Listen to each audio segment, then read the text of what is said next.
At 2 in the morning, Margit Solberg reached a hidden seep in Wolfdraw and found the missing boy alive. Ned sat beneath 4 dead pines, drinking from a tin cup. Hiram Bealey was already beside him, exhausted after nearly 30 hours in the saddle. For 2 days, search parties had been looking for a child they believed was lost. But Ned had not wandered blindly. His pony had returned home alone, and the boy had continued toward a place his mother once brought him every June. Hiram knew enough to follow.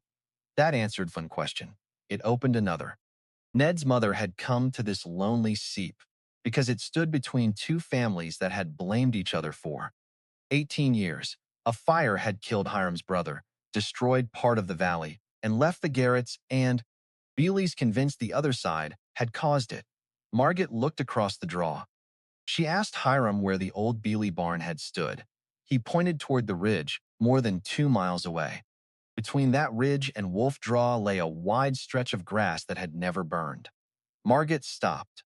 If the Garrett backfire had reached the Bealey place, that grass should have carried the flames between them.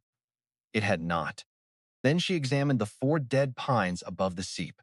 Their trunks were blackened on the uphill side, while bark remained on the side facing down the draw. The fire that burned this place had moved downhill, not across the ridge.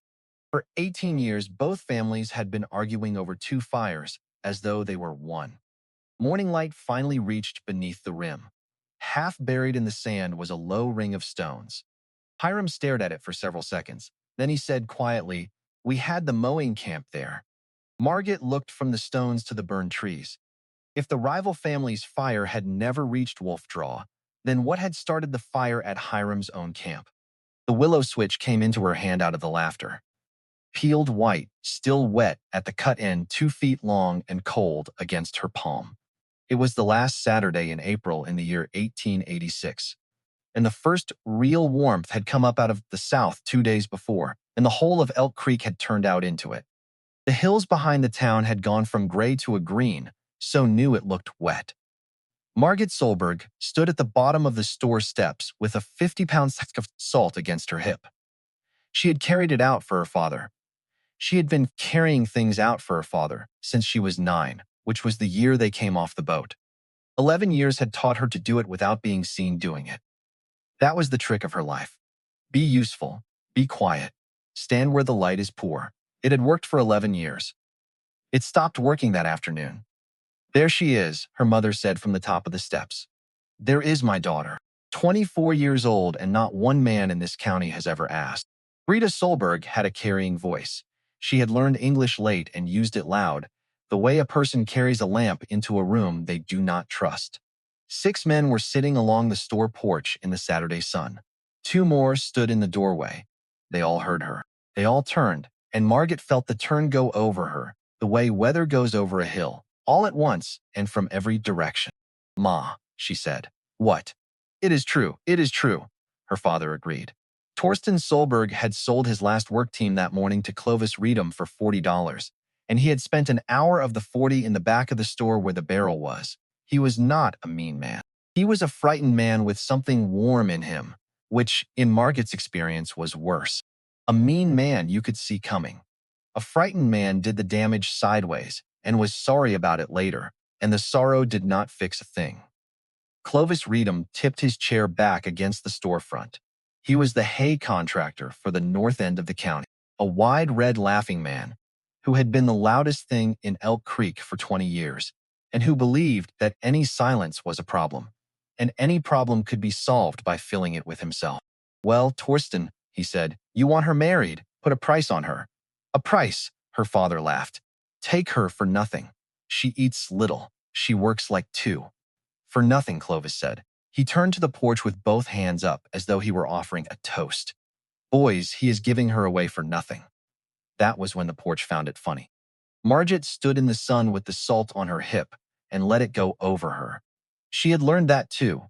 Do not move. Movement is what they are waiting for. She looked at the second step, split along one edge, and counted the grain in the split the way a person counts to keep from doing something else. "Now," her mother said, warming to it the way she warmed to anything that put people's eyes on her. "Not for nothing. She must go to somebody. Who here is the poorest man?" Clovis Reedham could not have said afterward why he did it. It was a Saturday. He was being funny. He was always being funny, and nobody in that town had ever asked him to stop, because stopping Clovis Reedham was like stopping weather. He turned in his chair and pointed with his chin at the far end of the porch. "Him," he said. "There is your poorest man." There was a man sitting on the bottom rail at the far end, with his hat on his knee, minding nobody, waiting on a keg of nails. He was maybe 35. His coat had been a good coat once and had been patched at the elbow by someone who could not sew. His boots were run over at the heel. His hair was dark, going gray at the temples early, the way it goes on. Men who work all their lives in a wind they never talk about. Then he lifted his eyes. They were a flat slate blue, the color of the sky over the hills before a spring rain, and they moved across the porch without stopping on anybody, and came to rest on Margit Solberg as though she were the only still thing in a room full of motion. His wagon stood at the rail behind him. The seat had a crack in it, stopped with a strip of tin. "Hosea," her mother said, delighted. "Yes, good. Mr. Garritt, you take her, she is yours." "Nobody on that porch," corrected her. That was the part Margit thought about afterward on nights when she could not sleep. Two of the men on that porch had known better for years. They sat with their hands on their knees and let it happen because it was funny, and because they were curious, and because a man who will not put himself forward gets no help from anybody. Then Clovis Reedham reached over the rail into the willow that grew along the water behind the store. He cut a switch off it with his pocket knife, 2 feet long. He peeled the bark back in 3 strokes with his thumb, quick and sure, the way a man peels a switch who has peeled 1,000 of them. Then he came down the steps and put it in Margit Solberg's free hand. "There is her dowry," he said. "The Norwegian girl who witches water. Give her a stick and a dry country, and she will make you rich, Garrett." That got the biggest laugh of the afternoon. There was a reason for it. In September of the year before, Margit had told Clovis's digging crew they were 60 rods off. The true water lay north, she said, under the sedge where the frost goes off the ground first.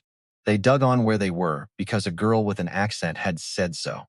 They dug 12 days and found sand. In February, they moved north and struck water in one afternoon at 12 feet. Nobody ever said a word to her about it. Not one word of thanks or wonder or even plain curiosity. Instead, the county had given her a name, the Water Witch. It was said kindly, mostly. It still meant not one of us. Margit closed her hand around the willow. It was cold and wet, and it smelled green, and her thumb found the place where the bark had torn instead of peeling. She thought with a clarity that surprised her. "I will keep this, Ma," she said. "Take the salt." "What?" "Take the salt. It is your salt. I am not carrying it anymore." She set the sack down on the step, upright and careful, because salt spilled is money spilled. Then she walked the length of the porch in front of all of them. She had never in her life walked in front of that many people on purpose. Her boots sounded on the boards, and she heard every step. And she kept her eyes forward, because she knew if she looked at their faces, she would stop. The man on the rail watched her come. He did not stand up, which she was glad of. He did not look away, which she was not sure about. "Mr. Garrett," she said.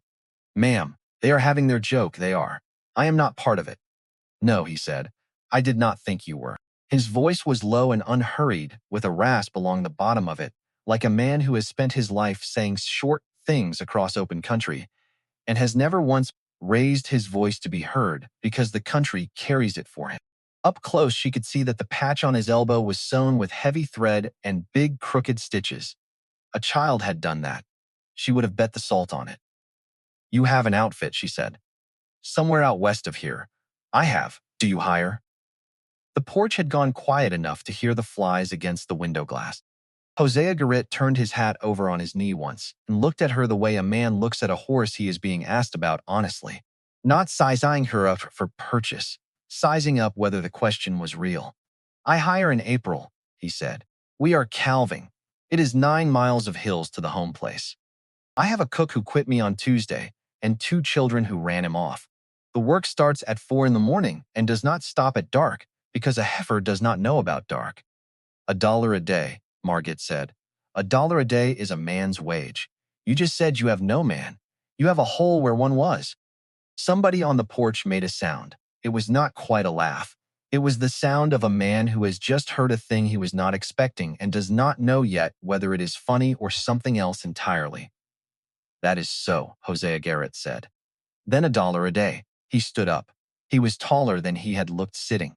He put his hat on and looked past her at the two people at the top of the steps. The mother had her hand still up in the air where the joke had left it. The father's mouth was open. "Mr. Solberg," he said, "your daughter has hired on with me for wages. There is a woman in the house at Pine Knob, my wife's cousin, who has kept it since February. Your girl will have her own room and her own door and her own money on the first of the month. If that is not to your liking, say so now in front of everybody and I will drive out of here alone." Torsten Solberg looked at his boots. "It is fine," he said. "It is fine. It is fine." "Torsten," her mother said. "Brita, it is $1 a day." And that was how it was settled. Not with the joke and not with the walk down the porch, but with the number. Because $1 a day was $1 a day, and because her father could not look up off his boots. Margit climbed up into the wagon with the cracked seat. Her mother came down 2 steps. Her face had changed. There was something working in it now, some late-arriving sense that the joke had gone somewhere the joke was not supposed to go. She reached out and caught the wagon box with both hands. "Margit, this is not, you understand, it was talk. It was only talk. I know what it was, Ma. You will be back Sunday week, maybe. You have nothing with you.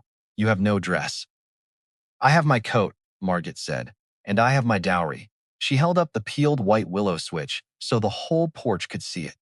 Not one of them laughed. Hosea Garritt picked up the lines and turned the team out of Elk Creek, west, into the hills. The road went west out of Elk Creek for 2 miles, and then it stopped pretending to be a road.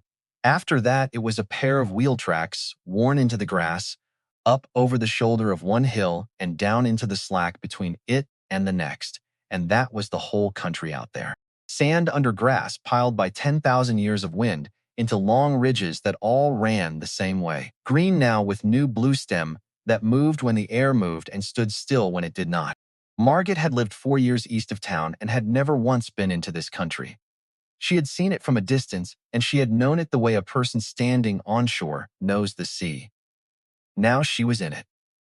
"You will want to watch the sun," Hosea Garritt said after the first hour. "It is all the direction there is out here. A man who does not watch it can ride 2 days in these hills and come out where he started." "There is more direction than the sun," Margit said. "Is there?" He did not look over. He kept his eyes on the team and waited. She pointed with the willow switch, which she was still holding because she had not yet thought where to put it. She pointed at the slope to their left, where the hill rose steep on one side and fell away long and easy on the other. "The steep face lies this way always," she said. "Every hill in this country. The wind piled them so they all lie the same. A person could walk them blind at midnight and hold a line." The team pulled up a long grade and blew at the top of it.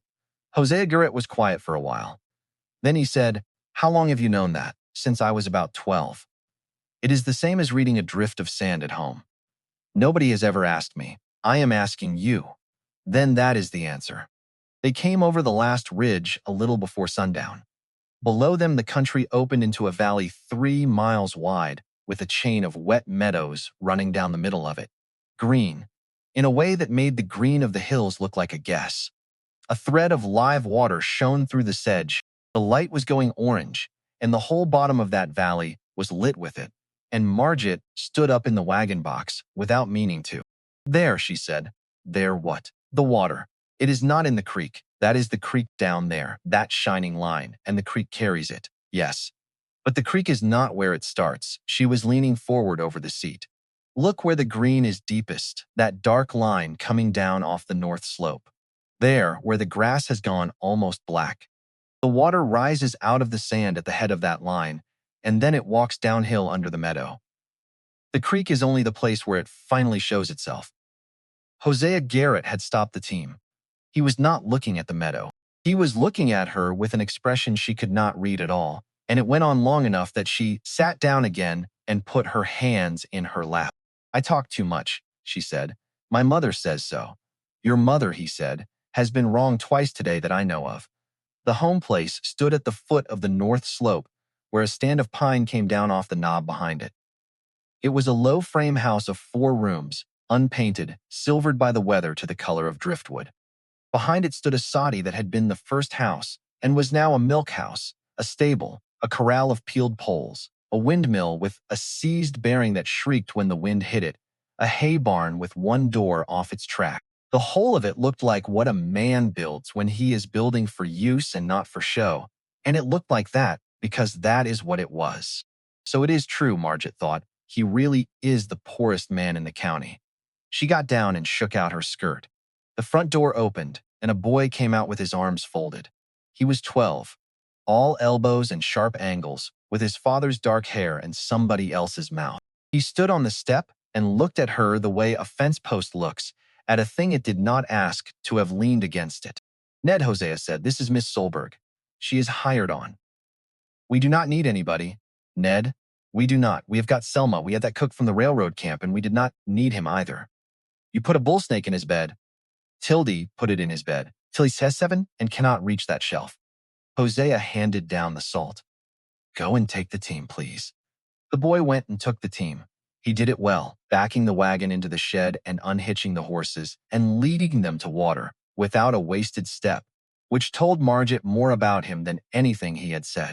He was angry, and he was good at the work, and the goodness at the work was the thing he had instead of a way to say what was wrong. Behind him, a small girl had appeared in the doorway, holding the frame with both hands, watching with her whole face. That was Tildy. Her hair had been braided by somebody in a hurry 2 days ago and had been slept in since. One braid was half undone. The other was holding on out of pure stubbornness. Are you the new cook? She said. I am. Can you make a pie? Can make 7 kinds. Tildy considered this. It was clearly the largest number that had ever been offered to her. Her eyes got wide and then narrow, which was the face of a child who wanted badly to believe a thing and was checking it for tricks. Are you going to stay till the pie? She said. Margit crouched on the step so their eyes were level. She had learned that with foals and had never tried it on a child, but the principle held. You get low, you hold still, you let them come to you. I will stay a good while past the pie, she said. Selma Bealey came out drying her hands on a cloth. She was 50, thin, quiet, in black that had been good black once and had gone to the particular gray that black goes to when it is washed every week for 3 years. She looked at Margit a moment too long before putting out her hand. Selma Bealey, she said. I keep this house till the work is done. Bealey. His wife's cousin. His wife was a Bealey. The woman turned back toward the door. You will hear that name out here, she said. You will hear it said 2 different ways. Supper is at 6, and it is late already. The room they gave her had been a storeroom. It had a window facing east, a rope bed, a nail for her coat, and a door that shut with a wooden button that turned on a single screw. It was small, and it was hers, and the door closed, and nobody could open it from the other side, and that was worth more to her than the dollar. Margit set the willow switch on the sill and stood looking at it. It had begun to go limp at the tip. 2 feet of peeled whitewood cut off a bush behind a store and put into her hand in front of the whole town so they could laugh. She thought about the burn pile behind the soddy. She thought about the kitchen stove, which would take no time at all and would be the end of it. Instead, she went out to the milk house and got an empty tin can, filled it at the pump, and stood the willow up in it on the sill. Not because I am tender about it, she said, out loud to nobody. Because willow roots in water. Anybody knows that. Then she cooked supper for 6 people, in a kitchen she had never seen, with an oven she had never lit, and a stove that pulled to the left, and a shelf she could not reach without the step stool that was behind the door. She did it well. Nobody said a word about it at all, which was exactly how she knew. Pell Haddon was the last one to bring his plate to the basin. He was 55, quiet, with hands like old rope, and a face that had been in the sun so long, the sun had given up trying to burn it and had simply moved in. He set his plate down and stood there a moment, and Margit could feel him deciding whether to say a thing. He looked at the stove, which she had already blacked. He looked at the bread, which she had already set for morning. The oven pulls left, he said. I know. She used to put a brick on the right side to even it out, kept it on the shelf above the firebox. Margit looked at the shelf. There was a brick on it, soot black, the size of a man's fist. She had moved it twice already while cleaning and had not known what it was for. Thank you, Mr. Haddon. Hell. And I have eaten in this kitchen 22 years. That is the best bread it has turned out in 3. He went out.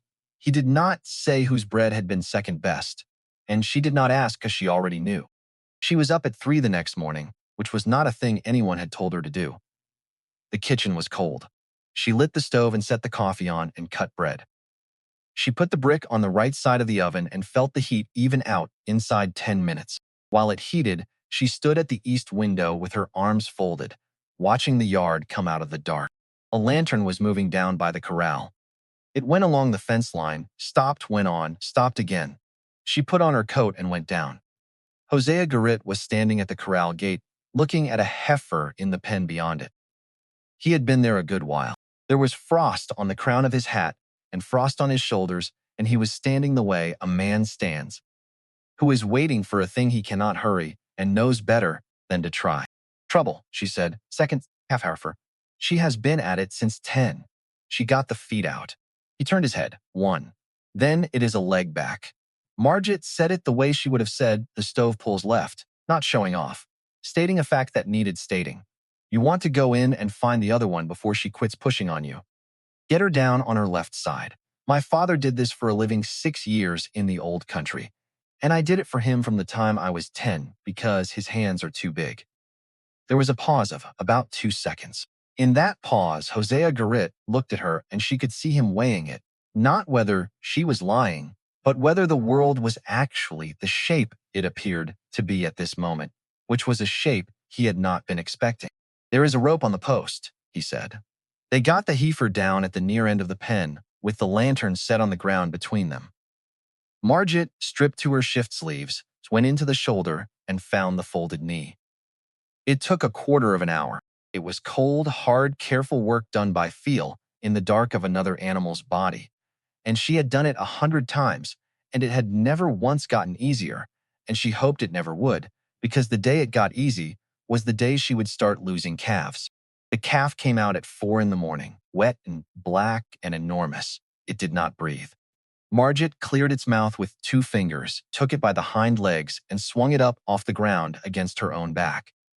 Hosea caught the other end without being asked. They held it hanging between them while it drained, and the weight of it pulled at her shoulders, and the cold pulled at her hands, and the dark was so big around them that the lantern on the ground was the only thing in the world that was not sky. Then they set it down, and she took a handful of dry grass and went at its ribs hard, the way a person rubs out a saddle mark, fast and rough with the grain. The calf coughed. Then it coughed again, and a rope of fluid came out of it, and its side heaved, and it breathed.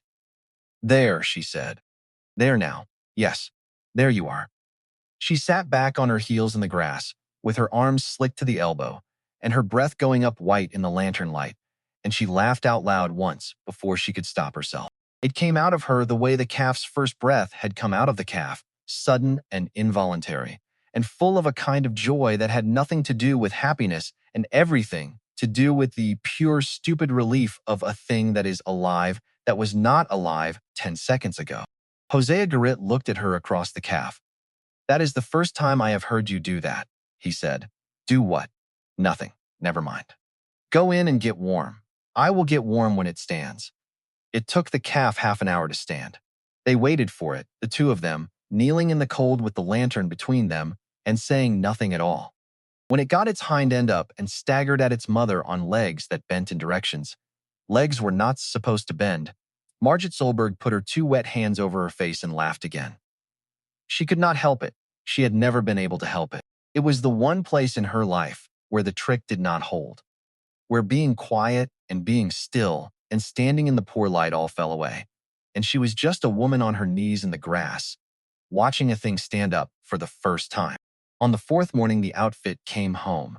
They came in a little after 7 out of the northwest, first as a smudge of dust off the ridge and then as men. Margit was pumping water at the trough. She counted 14 riders.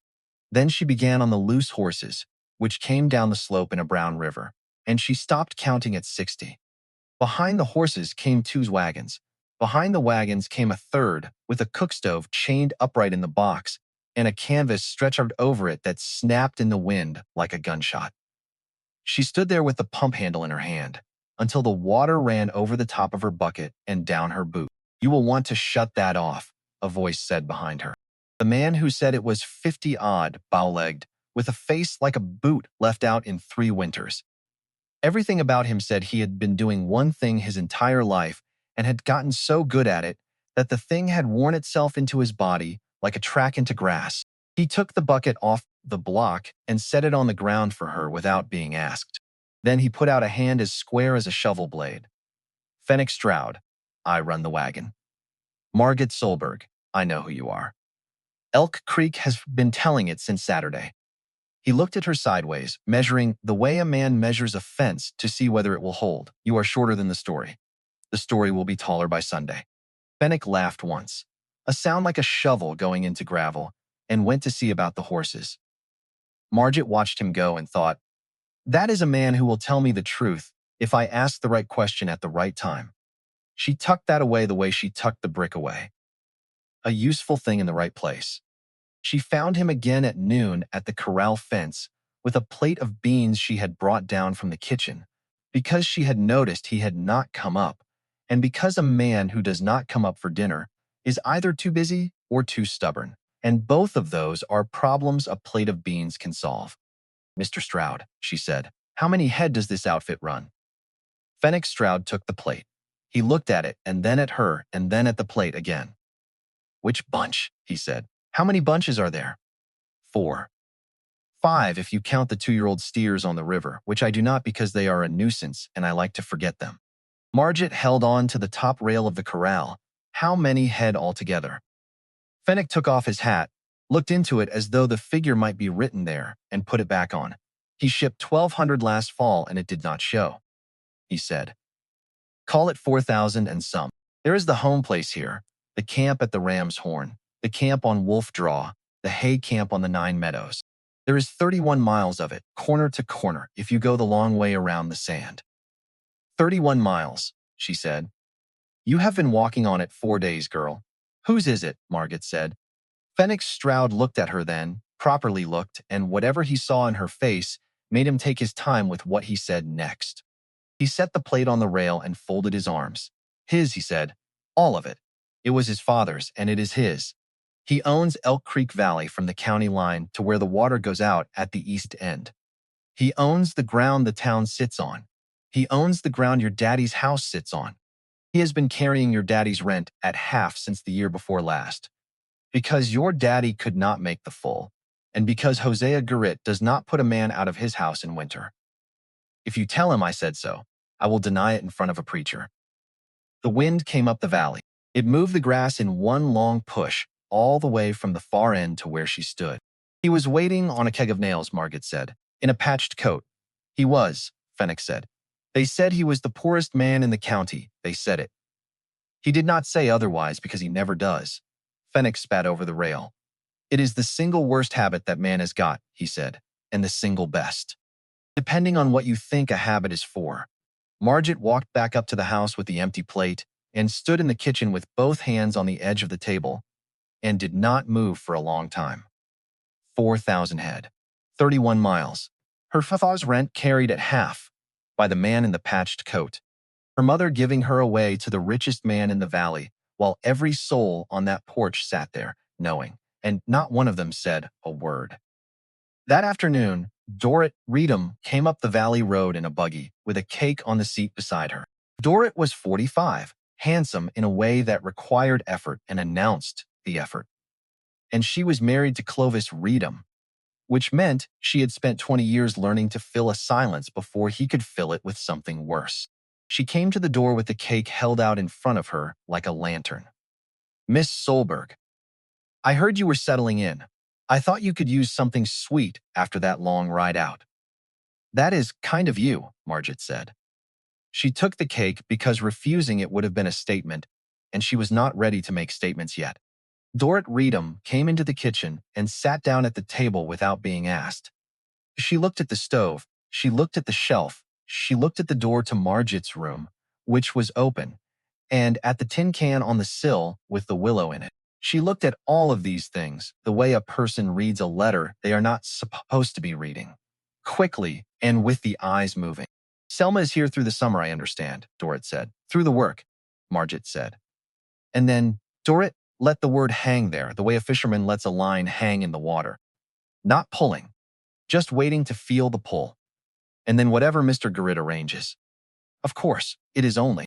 Dorrit turned the cake plate on the table and smiled the smile of a woman who is about to say a thing she has been planning to say since she hitched the horse. It is only that people will talk, you know. A young woman in a house with a widower and no family of her own in it. People do talk. People are talking right now, Margit said, in this kitchen. Dorrit Reedham's smile held for one more second, and then it changed at the edges the way ice changes at the edges when the sun hits it. She stood up and smoothed her skirt. I only meant to be friendly, she said. I know what you meant, Mrs. Reedham. The cake is good. I will tell the crew you brought it. Dorrit went out. Margit watched her buggy go down the valley road for a quarter mile, and then she picked up the cake and set it on the step for the crew because it was good cake, and because what had brought it into the house had nothing to do with what was in it. She found Hosea Garritt in the stable at 4, doctoring a horse's foot. He had the hoof up on his knee and a rasp in his hand, and he did not look up when her shadow came across him, and he did not stop working. She understood that he had been waiting for this since 7 that morning. He had known Fenwick would tell her. He had known she would come. He had been waiting for it the way a man waits for a shoe to drop, doing useful work in the meantime, because that is what a man does when he cannot do anything about the shoe. 31 miles, she said. About that. You let them do it. Do what? Stand on a porch and let me be handed over like a bundle of rags. My mother gave me away to the poorest man in the county, in front of the whole town for a laugh. You sat there on the rail and let it be done. Hosea set the foot down. He straightened up and laid the rasp on the sill of the stable window. Then he faced her, and for the first time since Saturday, he looked tired. Not the tired of a man who has not slept. The tired of a man who has carried a thing a long time and has just been told he has to set it down and show what is under it. Yes, he said. Why? Because when a man in this country says what he has got, everything after that is bought. His voice had gone flat, and even the way a man's voice goes when he is telling a thing he has told himself 1,000 times and is telling it out loud for the first. I have been the richest man in this full 14 years, Miss Solberg, and I have not once known whether a person was talking to me or to it. My wife's people knew what I had before they knew my name. I have had 4 women offered to me at socials by their fathers, at the top of their voices, in a way a man cannot get out of politely. So I let them think what they like. I wear my coat until it wears out. I wait on a keg of nails in my patched boots, and I find out who people are by letting them laugh at me. That got through. Margit felt it get through the way you feel a fence wire get through your glove when you grab it wrong. It went all the way in. No, he said, that was the price of it, and it was not mine to pay. I have known that since about 4 miles out of town on Saturday. I am sorry for it. I will say so anywhere you like, including that porch with Clovis Reedham sitting on it. Margit stood in the stable doorway with her hands at her sides. She thought about the salt sack on the step. She thought about her mother's hand still up in the air where the joke had left it. She thought about the long walk down the porch and the sound of her boots on the boards. No, she said at last. No, if you say it on that porch, they will decide you have bought me, after all. And there is nothing I can do about a thing like that once it starts. I will not be the woman the rich man had to apologize for. She lifted her chin. I will be the woman who pulled a leg back calf at 4 in the morning. That one they cannot take off me. Hosea Garritt picked up the rasp again.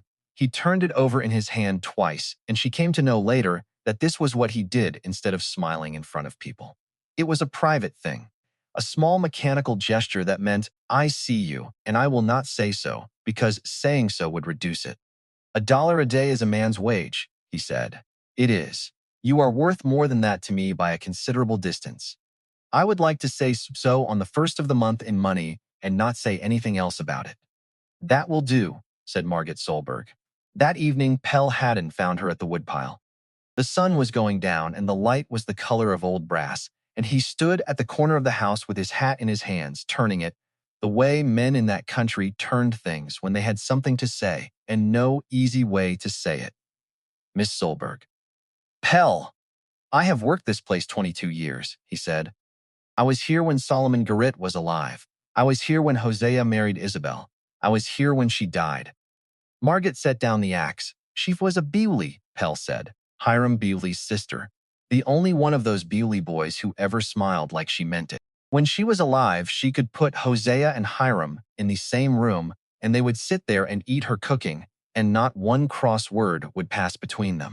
When she died having Tildy, everything that was held together came apart, and it came apart in a way that cannot be put back by the people who are left, because the people who are left are the ones who broke it. He put his hat back on.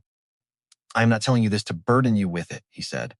I am telling you because you are living in her kitchen and sleeping in her storeroom and raising her bread in her oven, and you have a right to know whose house you are standing in.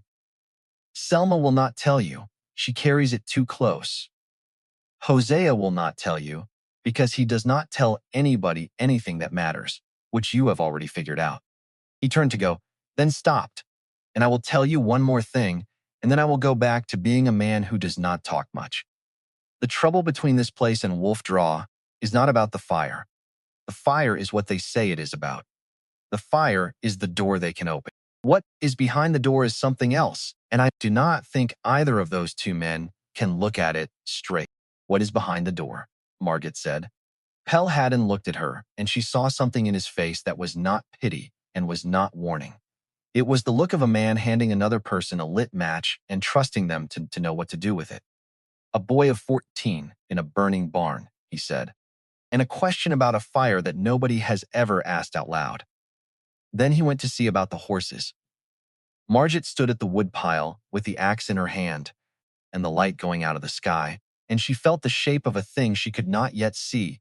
The sea, she felt water under sand. It was there. It was waiting. She did not know yet what it was, but she knew where it was pointing, and it was pointing at the burned ground north of the ridge where Ned Garritt had not been allowed to go since his mother died. She went inside to check the willow in the tin can on her windowsill.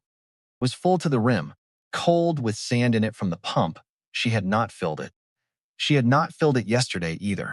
Somebody was filling it every evening while she was out of the room, and the somebody was not Selma, who had said so, and was not Tildy, who had said so 4 times in 2 days without being asked, and was not Ned, who had said, "Why would anybody water a stick?" and had gone out and let the door go. Margit sat on the edge of the bed and looked at the willow in the tin can and the water that was always full and the window that faced east toward a valley she had lived in 4 years, without once seeing the truth of it, and she understood that she was in a house full of things people would not say out loud. The willow. The Bewley name said 2 ways, a boy of 14 in a burning barn, a question nobody had asked. She was standing at the edge of all of it, and the ground under her was sand, and the water was somewhere below, and she could feel it moving. She just could not see yet where it came out. Halving ran 17 days. She learned the shape of a day out there, which was not the shape of any day she had kept before. Up at 3, stove by 10 past. 26 men's breakfasts in 3 sittings when the wagon was in. Bread twice a week, a dozen loaves in an oven, with a bad left side that she loaded short and compensated with Pell's brick, and a patience she had not known she had. Twice she walked out at midnight, because Fenwick had sent a boy up to say they had one down in the north pen, and both times she went into the shoulder and brought it out alive, and both times she walked back to the house in the dark, with her arms aching, and her shift soaked, and a feeling in her chest that she could not name and did not try to. By the 9th day, the crew had stopped saying the Norwegian girl where she could hear it. By the 12th day, 2 of them were bringing her the calf they were worried about instead of taking it to Fenwick, and she would look at the calf and say what she thought and be right or be close enough that right and close did not matter. Fenwick noticed. Fenwick mentioned it at length in the manner of a man reading a verdict off a wall. "They are going around me," he said, to a cook. "To whoever gets it right," Margit said. "You may have them back the first time I get one wrong." Fennec chewed on that a moment. "You are a considerable nuisance, Miss Solberg," he said, and took another piece of pie. It was in the second week that Tildy came and stood at her elbow while she was setting bread to rise. The child did not say anything, which for Tildy was an event of the kind that gets reported in newspapers. She stood there with her hands behind her back and her chin at the level of the table, and she breathed on the dough and waited. "You have something on your mind," Margit said. "My hair is wrong." It was. It had been wrong for a good while. Selma Beeswooly kept the house, cooked, washed, mended, and was 50 years old with a grief of her own that she carried the way a person carries a stone in a pocket, always there, always heavy, never mentioned. She had not got to the child's hair. The child had not asked her. There is a kind of asking that a child will only do once, and if the person they ask cannot answer it, they stop asking anyone. "Sit on the box," Margit said. She combed it out slow, from the bottom up, the way it hurts least. It took 20 minutes because it needed 20 minutes, and because she was not going to rush it. She braided it in two, tight at the crown where it needed to hold, and easy at the ends where it needed to move, and tied it with a strip off her own apron. Tildy sat with her hands flat on her knees the entire time and never made a sound. Not one sound. Margit had seen foals do this, hold perfectly still because the thing that is happening is so exactly the thing they need that any movement might break it. "There," Margit said. "Go and look." The child went to the black window. She turned her head one way, then the other, studying her own reflection with a seriousness that would have been funny if it had not been the most serious thing in that house. "Mama did it like that," she said. Then she went to bed in the ordinary way, as if nothing had happened at all. But she went to bed with her hands touching her braids every third step all the way down the hall. And Margit heard her do it.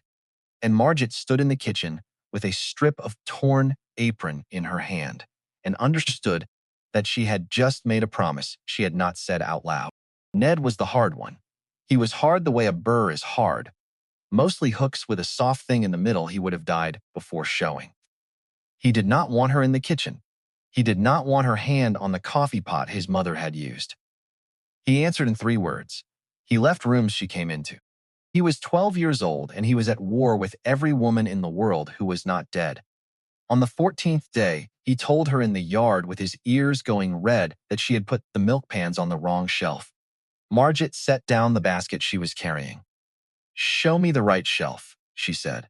"You do not care about the shelf. I care about the shelf. It is my kitchen for the summer. It is your mother's kitchen forever. Those 2 things have to fit inside one room, and I would rather you told me now than at haying." The boy stood there with his jaw working. "The low one," he said at last. She kept them on the low one. She was short. "Then the low one it is." The boy scuffed at the dirt with the side of his boot. "You are not short," he said. "No. I am a great tall Norwegian, and I will have to bend down for the rest of my life. Do you want to show me the rest of it? Or shall I go on guessing and putting things wrong?" That was how she came to be riding out with Ned Garritt on the last day of calving. He rode a gray pony he had trained himself, a quick-stepping animal with a hard mouth and a soft eye that he handled with the unconscious ease of a boy who has been on a horse since, before he could remember being on the ground. He showed her his mother's kitchen garden, gone back to grass, the rows still visible under the new growth, like the lines of a letter written in an ink that was fading but not yet gone. He showed her the place on the creek where a beaver dam had stood in his grandfather's time. He showed her 4 things. A boy shows a person he has decided to stop hating 4 things, and each one is a test. And the test is whether you know what it costs him to show it. Then at the top of the 3rd ridge north, he stopped his pony and said nothing at all. Below them the green stopped. It stopped along a line as clean as a cut. Margit sat her horse and looked out over 3 or 4 sections of another country entirely. The grass there came in thin, hard gray. The hills had opened at their tops into raw sand blowouts, the size of a church, white and bare, and every draw stood dead pine, black and limbless, standing in rows like the ribs of something that had died a long time ago and never fallen down. "The black ground," Ned said. "What happened here? The fire in '68. He was looking straight ahead, not at her, not at the burned country, but at something between the two that only he could see. It came up out of the south end on a night wind. My grandfather was alive then. He put a crew on the ridge above the home place. They lit a back fire against it, and the back fire held. That is why our house is still standing. The boy's voice did not change. He had learned this the way children learn a table of numbers, flat and certain, without the weight of what the numbers mean. And it went the other way too. It got into the Beely draws. It burned out their barn and their stackyard and every foot of their winter feed. My Uncle Alton was 17. He went back into the barn for the horses. He did not come out.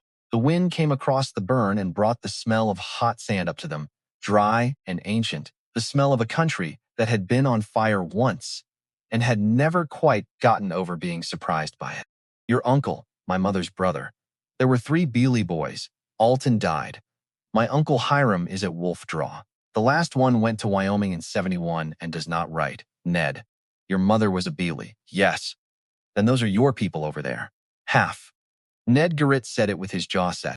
Uncle Hiram says, the Garritt half is the half that lit the fire. She was a long time answering him. What do you say? She asked. I say my grandpa saved this place. The boy turned his pony's head, and for 1 second, the whole thing came up into his face and showed. It was not anger, and it was not grief. It was the face of a boy who is standing in 2 countries at once and being told he can only keep one. And I say I am not let to go over there anymore. I used to be. My mother used to take me every summer. Now she is dead. Nobody will take me. I am 12 years old and I cannot ride 9 miles by myself.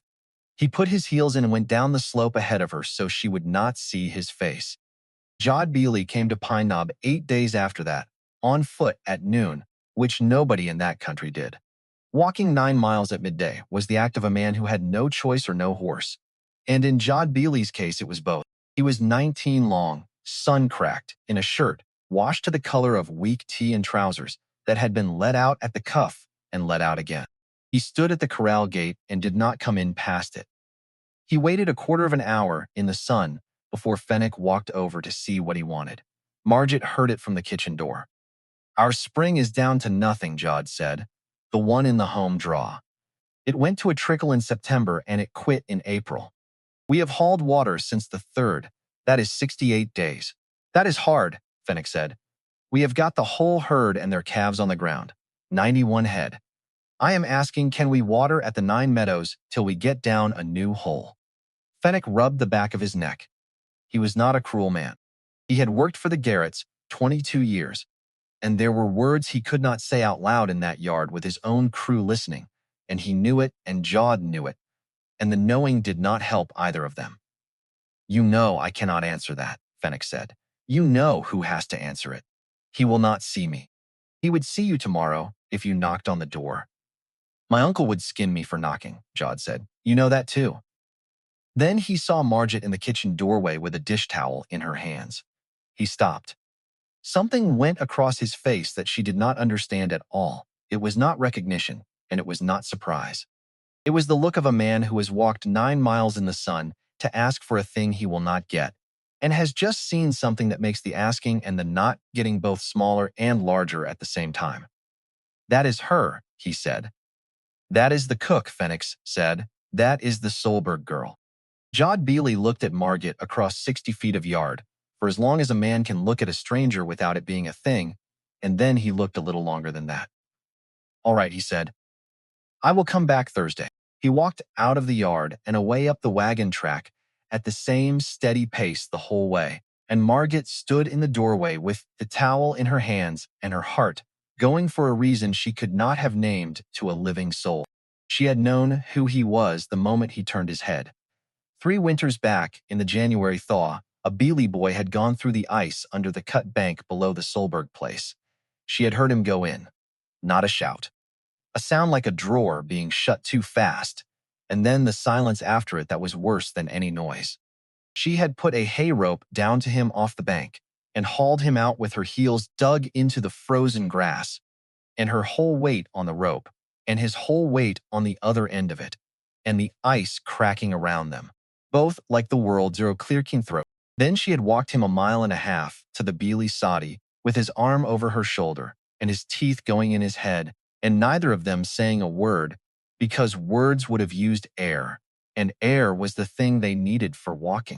Her mother had met her in the yard when she got home. "You will not tell that in town," Brita had said. "We are trying to get on here. We do not need it said that the Norwegians are thick with those people." So it was never told. In 3 years, not one living soul had mentioned it to her, and she had begun to think of it as something she had dreamed. But Jod Beely's face in the yard had told her it was not a dream. He remembered. He had walked 9 miles in the sun, and he had looked at her across 60 feet of dust, and his face had said, "I know who you are, even if nobody else does." She told Hosea Garritt about the spring that evening on the step, with the light going orange on the hills. "He wants water," she said. "Fennec told me. Will you give it?" "I gave it before the grass came." Hosea was cleaning his hands on a rag. "I sent Fennec down with word that the 9 meadows are open to Beely's stocks all summer. No charge and no counting 6 weeks ago. And he sent the man back with a bucket." Hosea folded the rag, empty, upside down on my doorstep. "That is the whole answer I have had out of Wolf Draw in 3 years." Margit sat down on the step below him. "Why did the spring quit?" she said. "I have no idea. Springs quit. Springs do not quit. Springs move." He looked at her. "Go on," he said. "Water in this country lies in the sand," Margit said.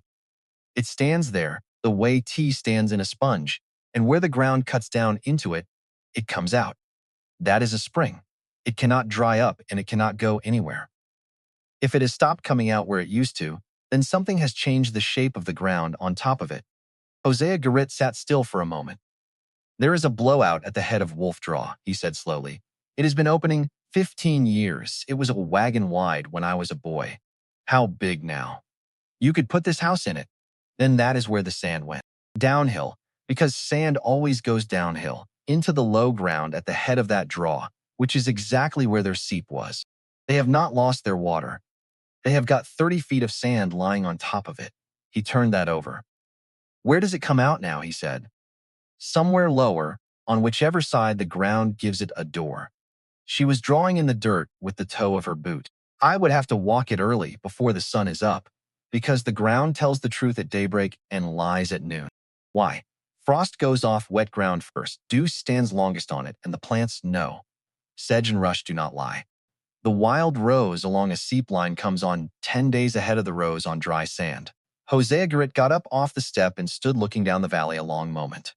"Miss Solberg," he said, "how would you feel about not cooking on Thursday?" It took the whole of Wednesday to arrange it. Jod had come back as he said he would. He had stood in the yard and heard the offer of the 9 meadows. Said properly, this time, by Hosea himself in plain words with no one else present. Jod had gone gray around the mouth. Then he had said the thing that Margit came to understand was the shape of the entire trouble. "He will not take it," Jod had said. "Sir, he will not take one swallow of Garrett water if the cows die in front of him. And I will tell you the truth because you are standing here being decent to me. He would rather they died. He would rather they died, and everybody saw them die."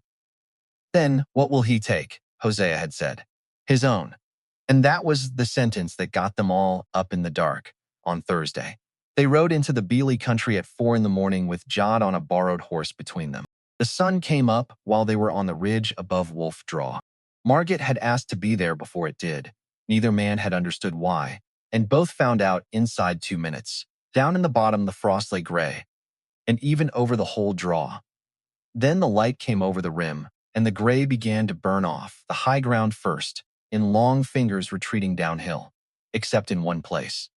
Below the great raw bowl of the blowout, 300 yards down, and well east of it, a crooked green line lay in the grass. The frost was still on it, when everything around it had gone. It ran downhill a quarter of a mile and ended in a slough of sedge no bigger than a wagon yard, dark green, cupped in the shoulder of the next hill. "That is your spring," Margit said. "It came out from under the sand on the east side. It has been running there since about the year before last, I would guess, by the size of that sedge." Jod Beely stood up in his stirrups. "That is not our ground," he said. "No," Hosea Garritt said, "that is my ground." The three of them sat their horses on the ridge in the new sun and looked down at 6 acres of green grass with the family's whole living lying under it. And nobody said anything for a long moment, because there was nothing to say that was not either too much or too little. "It is a mile and a half from his corral," Hosea said at last. "I will run a pipe and pay for it and put my own men on it. He can water at his own tank on his own ground, and I will never set foot on it. Will he take that?" "No, sir," said Jod Bewley. They went down anyway. Hiram Bewley came out of his house when they were still 200 yards off, and he stood in front of it with his hands loose at his sides and waited for them, the way a fence post waits for whatever is coming down the road. He was a spare man of 54, with a face burned to the bone and a great deal of gray in his beard and eyes that had been looking at the same country for so long that the country had gotten into them and stayed there. His house was a half dugout with a frame front, whitewashed and mended, poor and clean. Behind it the stackyard was empty. Where the barn had been there lay a rectangle of foundation stones, 18 years grown over with grass, and the grass stood in it thick and dark because the soil where a barn has burned is richer than the soil around it, and will grow anything you put in it except another barn. He had never rebuilt it. In 18 years, he had never rebuilt it. The foundation sat in the grass like a question nobody was willing to ask. "Get off my ground," he said. "Hiram, you do not use my name." Hosea took his hat off, which was a thing Margit had not seen him do outside the house. "Your water is under the blowout," he said. "It comes out east of your line, in the shoulder of the second hill, in that slough where the sedge is. It is on my deed ground.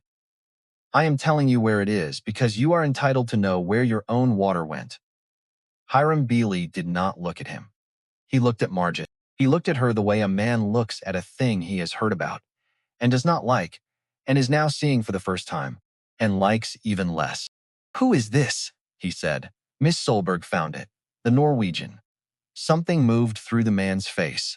The one they gave away on the store porch. They are telling it yet in 3 counties. The girl her own mother could not give away for free. He spat in the sand. "And you have got her out here at daybreak walking my ground." Margit felt it land in her chest. She heard the rest of it coming, and she got ahead of it the way ahead of a horse that is about to bolt, not by pulling but by moving first. "Mr. Bewley," she said, "you have 90 cows, 91. You are hauling water in a 200-gallon wagon, and it takes the whole of every day. You are doing it alone because that boy has to hold the cattle. By the middle of June, you will be hauling in the dark. I have watched my father do this exact thing. He did it 2 summers and it broke him, and he is 51 years old, and it is still broken. You are talking to me about my cattle. I am talking to you about a pipe," Margit said. "It is iron, and it does not know whose name is on it." For 1 second, the man's face opened. She saw it. She was never sure afterward whether the other two had, because they were both watching his hands. It was not anger. It was the look of a man standing at the edge of a thing he wants so badly that wanting it makes him ill, the way hunger makes a man ill when it has gone past hunger into something that does not have a name. Margit knew that look from the inside of her own life. She had worn it on a porch in Elk Creek with a sack of salt on her hip. Then Hiram Bewley shut it. The face closed, and the man behind it stepped back, and the thing he wanted went back down to wherever he kept it, and the door shut over it. "My brother is under that ground," he said. 17 years old. Our father carried him out of that barn in a wagon sheet at first light. And the man whose fire it was is under the ground too. He died at 81 in a bed with his family around him, in a house my brother paid for." "That is not true," Hosea said. "Which part?" Hosea Garritt stood in the sand with the morning on his bare head. "My father lit the ridge," he said. "I have never once said otherwise. I was 5 years old, and I was on the seat of the wagon, and I watched him do it. He lit it to save 14 people and 30 horses. I do not know to this day whether he thought about your draw when he did it. I have asked myself that every year of my life since I was old enough to ask. Then we are done. Hiram, we are done. Sunday I am setting Isabel's stone." The name went into the yard like a stone into water. Everything that had been moving stopped. "It came up from the railroad on the freight," Hosea said. "It is granite, and it took 7 months. I am setting it Sunday at 3 in the burying ground on the knob beside my mother and my father. She was your sister. Come and stand at it. Bring your wife. There is not a soul on this earth who can stop you, and I would not want to." Hiram Bewley stood in front of his whitewashed dugout, with the empty foundation behind him, and the empty stackyard beside it, and 18 years of hating standing in him like a post set in concrete. "I will come to my sister's stone," he said. Then he went inside and shut the door. Margit learned 3 days later from Fenwick, who had heard it from a hand who had met Jod on the road, that Orem Sessler had been to Wolf Draw twice in the past month. Sessler was a land speculator out of Grand Island, 50 years old, with the face of a church deacon and the instincts of a crow. He bought distressed land. He waited for the distress the way a man waits for weather, patiently and from a distance, and then he walked in with a fair voice and a low number and a piece of paper that looked like help and was not. "He has offered 800 for the whole of Wolf Draw," Fenwick said. "Every acre. That is a tenth of what it is worth with water on it and a fifth of what it is worth without." "Has Hiram signed?" "Not yet. But Jod says the paper is on the table. He says the old man looks at it every morning." Margit said nothing. She understood the arithmetic. A pipe from the spring on Hosea's ground would save the Beely cattle and keep the land in the family. But the pipe would have Garritt money in it, and Garritt hands on it, and Hiram Beely would die of thirst in his own yard before he let either one of those things touch his ground. And Sessler knew it. Sessler was counting on it. Sessler was sitting in Grand Island, with his paper on Hiram's table and his patience in his pocket, waiting for a proud man to run out of water. She went into Elk Creek on the Saturday for flour, coal oil, and 20 pounds of dried apples. It was the first time she had been off the place in 5 weeks. She was halfway down the main street before she understood what was happening around her. Every porch she passed, somebody stopped talking. Not the stopping of people who have finished what they were saying. The stopping of people who have just started saying something else. Thurza Pritt had run the store 12 years, since her husband died of a bad tooth that went to his jaw, and from his jaw to his blood, and from his blood to his grave in 9 days. She was 60, built like a barrel hoop, and she looked at a person over her spectacles in a way that made grown men remember their manners and wish they had some. "Well," she said, "the bride. I am the cook. You are the bride, girl. You have been the bride since the 2nd of May at this counter." Thursa began setting things up without being asked, lining the order on the counter the way she lined everything, square and certain. Clovis Reedham told it first. His wife told it better. By the end of the month, you had been married quietly at the home place because of the shame. "There is no shame. There is never any shame," Thursa said. "There is only talk. Talk is cheaper than salt, and it keeps better. Now they are saying that Hosea Garritt is worth $200,000 and that the Solberg girl knew it all along." Margit set her list down on the counter. "And my mother," she said. "Your mother has been in here 4 times in 5 weeks telling me her daughter is engaged to a wealthy man. She has ordered goods against it, a bolt of calico, a dress length of good poplin. She has paid for neither, and she has twice asked me to send the account out to Pine Knob." The clock on the shelf made its small, dry noise. Margit stood that counter and felt the shape of her mother's ambition and her mother's shame, and her mother's need to be seen as a woman whose daughter had done well. And she felt all of it land on her shoulders the way Salt Sack had landed on her hip 5 weeks ago, heavy and familiar, and nobody's to carry but hers. "Do not send it," Margit said, "and do not tell him it was asked." Thurza folded her arms on the counter and looked at her over the top of her spectacles. "You are going to have a hard summer," she said. "Take the dried apples. They are on me. And if anybody in this town says one word to you on the walk out to that wagon, you send them to me. I have known Clovis Reedham since he was a boy who wet himself in the schoolhouse, and I have known his wife since she was Dorrit Felch, who could not keep a secret in a bucket with a lid on it." Margit picked up the dried apples. "Thank you, Mrs. Pritt." Thurza reached under the counter and brought out an envelope. "This has been here 4 months," she said. "It came addressed to Beely, Elk Creek. No first name. Nobody claimed it. I opened it because I open everything that sits more than 90 days, and it is signed Lorne Beely. That is the youngest one, the one who went to Wyoming." Margit took the envelope. The paper inside was cheap, and the handwriting was the handwriting of a man who did not write often and did not enjoy it when he did. "Hiram, I hear the spring went out. A man came through with a herd from the East Road, and he told it at supper. I am writing because I have carried a thing 18 years, and I am too old to carry it another 18. I left because I could not stand to look at that foundation every morning. But I remember that night. I remember you running up the hill to the camp. You were 14. I was 11. You told me to run and I ran. I never asked you whether you finished with the fire. 18 years I have not asked. That is the whole of what I have to say. Your brother Lorne Margit read it twice.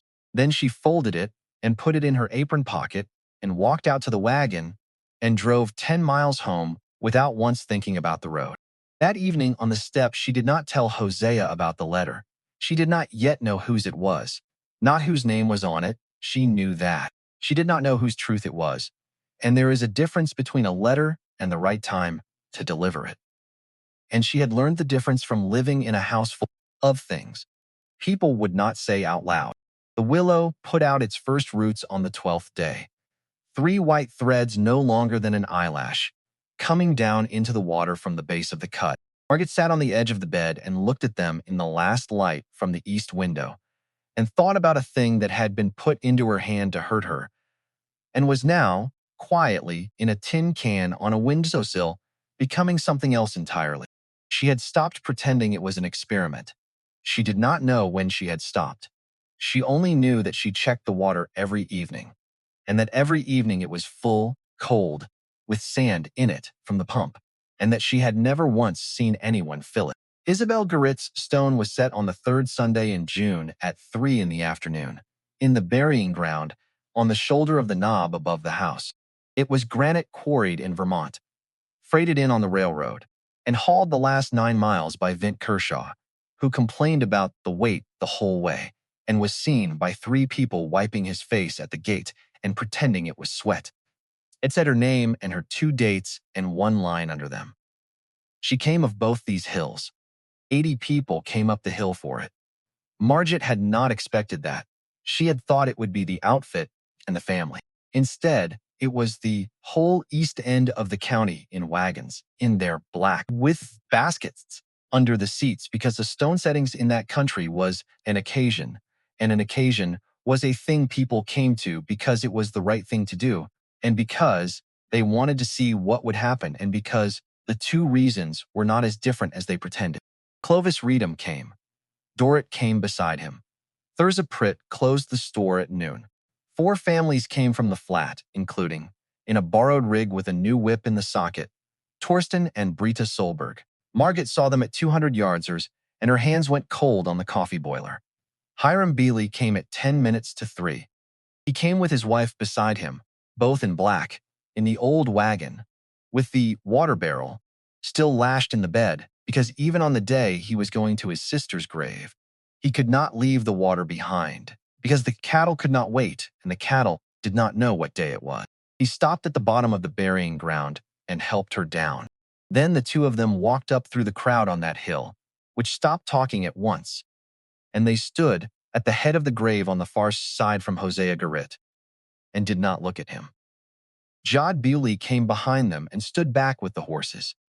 The preacher came out from Elk Creek. He said the 23rd Psalm, a prayer for the dead, a prayer for the living. 4 men set the stone in its bed of sand and tamped it home with the handles of their shovels. Ned and Tildy Garritt put down a jar of wild roses, cut that morning off the fence line. For a minute or two, standing on that hill with the wind coming up the valley and the stone fresh in the ground, and the roses leaning against it, it was a good and decent thing, and everybody there felt it. Then Clovis Reedham, who could never in his life stand a silence, said it. He said it kindly. That was the worst of it. He said it in the warm, laughing voice of a man who thinks he is smoothing a thing over, standing among the wagons with his hat in his hands, and the kindness in his voice was the kindness of a man who does not know that the smooth thing and the right thing are not always the same thing. Well, it is a fine stone, he said, and I will say this in front of everybody. It is a hard business, all this old trouble. 18 years is long enough. There is nobody left in this valley who lit that fire. And there is nobody left who was in that barn. And it is time it was let go. Hiram Bealey lifted his head. There is somebody left who was in that barn, he said. The wind took the top of the grass on the knob and laid it over. I was in it, Hiram Bealey said. I was 14 years old. I went in with him for the horses and I came out with 2 of them and he did not come out at all. So do not stand at my sister's grave, Clovis Reedham, and tell me who is left. Clovis Reedham should have stopped there. Nobody who was on that hill ever understood why he did not. Perhaps it was the silence. Perhaps it was the wind. Perhaps it was the 20 years of filling silences that had become so much a part of him that he could not stop doing it even when the silence was the only right thing in the yard. Now, Hiram, that is old sorrow talking, he said. The man offered you the 9 meadows in the spring, free grass and free water and 4 hands to help you drive, and you sent his own bucket back to him upside down on his doorstep. The whole hill heard it. Hiram Bewley stood at the head of his sister's grave and went the color of ash. There is nothing worse in this world than being made a fool of in front of the county on the one day you came to stand up straight. Nothing. That is my business, Hiram said. It was the whole county's business by Tuesday, Clovis said, and laughed to soften it. That was the moment the day broke apart. You want my business, Hiram said. Here is my business. That man has my sister in the ground, and my sister's 2 children in his house. He is teaching them that their grandfather was a killer and nothing else. Isabel would have brought them to me. She brought that boy to my door every June of his life. Uncle Hiram, Ned said. The boy had come out from behind the stone, 12 years old, in his good coat with his hands down at his sides and his face white. Ned, his father said. Go to the wagon, my name. He said, my name. Go to the wagon, son. Ned Garritt went. He went slow and he went looking back. And every soul on that hill watched a boy get pulled in half in front of them, and not one of them moved to stop it, because moving to stop it would have meant stepping into the space between 2 men who were not finished, and nobody wanted to be in that space. It was Britta Solberg who stepped into the gap. Margit saw her come and could do nothing. Her mother came up between the wagons with her chin high and her good shawl on, using the voice she kept for church and for the store, the one that carried, the one that said, I am here now, and the room will please take notice. This is a sad day and it does not need shouting, she said. There is going to be a wedding in this house before the fall. My daughter will be mistress here. That is a thing to be glad of. Mr. Garritt, tell them. The whole hill turned to look at Hosea Garritt. Margit shut her eyes. She knew exactly what he would say, because he had never once in his life done anything other than the true thing, and his truth was about to go off in her face. Mrs. Solberg, he said, your daughter is my cook. She has been my cook since the last Saturday in April at $1 a day, which she earns twice over. There has been no promise made in my house, by me or by anybody. I will not have her name used to settle an argument. Not by you and not by me. He meant it as a shield. She knew that, even while it was happening. But the whole county had just heard the rich man say in the plainest words, in the language that he had made the Solberg girl no promise. And Britta Solberg had ordered a dress length of good poplin on the strength of a story she had told herself into believing. And she stood there in front of every woman she had ever wanted to be equal to and felt the floor go out from under her. She turned on her daughter. It took her about 2 seconds. Then what has she been doing out there? She said, 5 weeks. 6. In that house with him under his roof with no woman of her own family in it. What is a girl who is not promised and does not come home? Somebody in the crowd said, now, Mrs. She is kept, Britta Solberg said. The word went over the top of the knob, and the wind took it, and Margit felt it go through her the way she had felt the turn on the porch go through her in April, except this time it was not the laughter of strangers. It was her mother's voice, and it was worse. And it was worse because her mother believed it was true, and did not know she was the one who had made it true by saying it. Margit stood at the trestle with the coffee boiler in front of her, and both hands flat on the boards. The whole county looked at her. For 11 years, she had been able to stand exactly like this and let a thing pass over her. She found now that she could not do it anymore. It had stopped working in April. It had never started again. Then Jod Bealey said it from the back. He said it in the wrong voice at the worst hour of the worst day, and he said it the way a man says a thing he has held in his chest for three years and cannot hold anymore. She pulled me out of Elk Creek, he said. 3 winters back, January. I went through the ice under the cut bank below their place. I was in it 7 minutes. She came 400 yards, put a rope down, and hauled me out by herself. She walked me home. She never said one word about it to anybody in this county for 3 years. His voice cracked in the middle of it, the way a voice cracks at 19 when it is carrying more than a voice was built to carry. So you can all shut your mouths about her. Nobody spoke. A horse stamped at the foot of the hill. Hiram Bewley turned around very slowly and looked at his nephew. You never told me that, he said. You never let me say her name in the house. 3 years. 3 years, Jod said. Hiram Bewley stood at his sister's grave with his fists shut at his side. Margit watched the whole shape of his life try to move 18 years in one afternoon. She watched it fail. She watched the face close and the fists tighten, and the man step back inside the thing he knew how to carry, because carrying it was the only skill he had left. Bewley owes nothing to Garritt, he said. Not water. Not thanks. Not one thing. She is not Garritt, Jod said. She is in his house. It was Thursaprit who ended it, because somebody had to, and because the Thursaprit had been ending things in Elk Creek for 12 years and was the only person in that county who could tell a room full of people to sit down and eat and have the room believe it was its own idea. Well, she said, in the voice she used for a man arguing about the price of coal oil. That is enough for one Sunday. The coffee is hot and the ham is cut. Isabel Garritt would have fed the lot of you and been ashamed of every word said over her stone. Get your plates. They all wanted very badly to be told what to do. They went and got their plates. Margit poured coffee for better than an hour. She poured it steadily, and she poured it well for people who would not meet her eye and for two who did.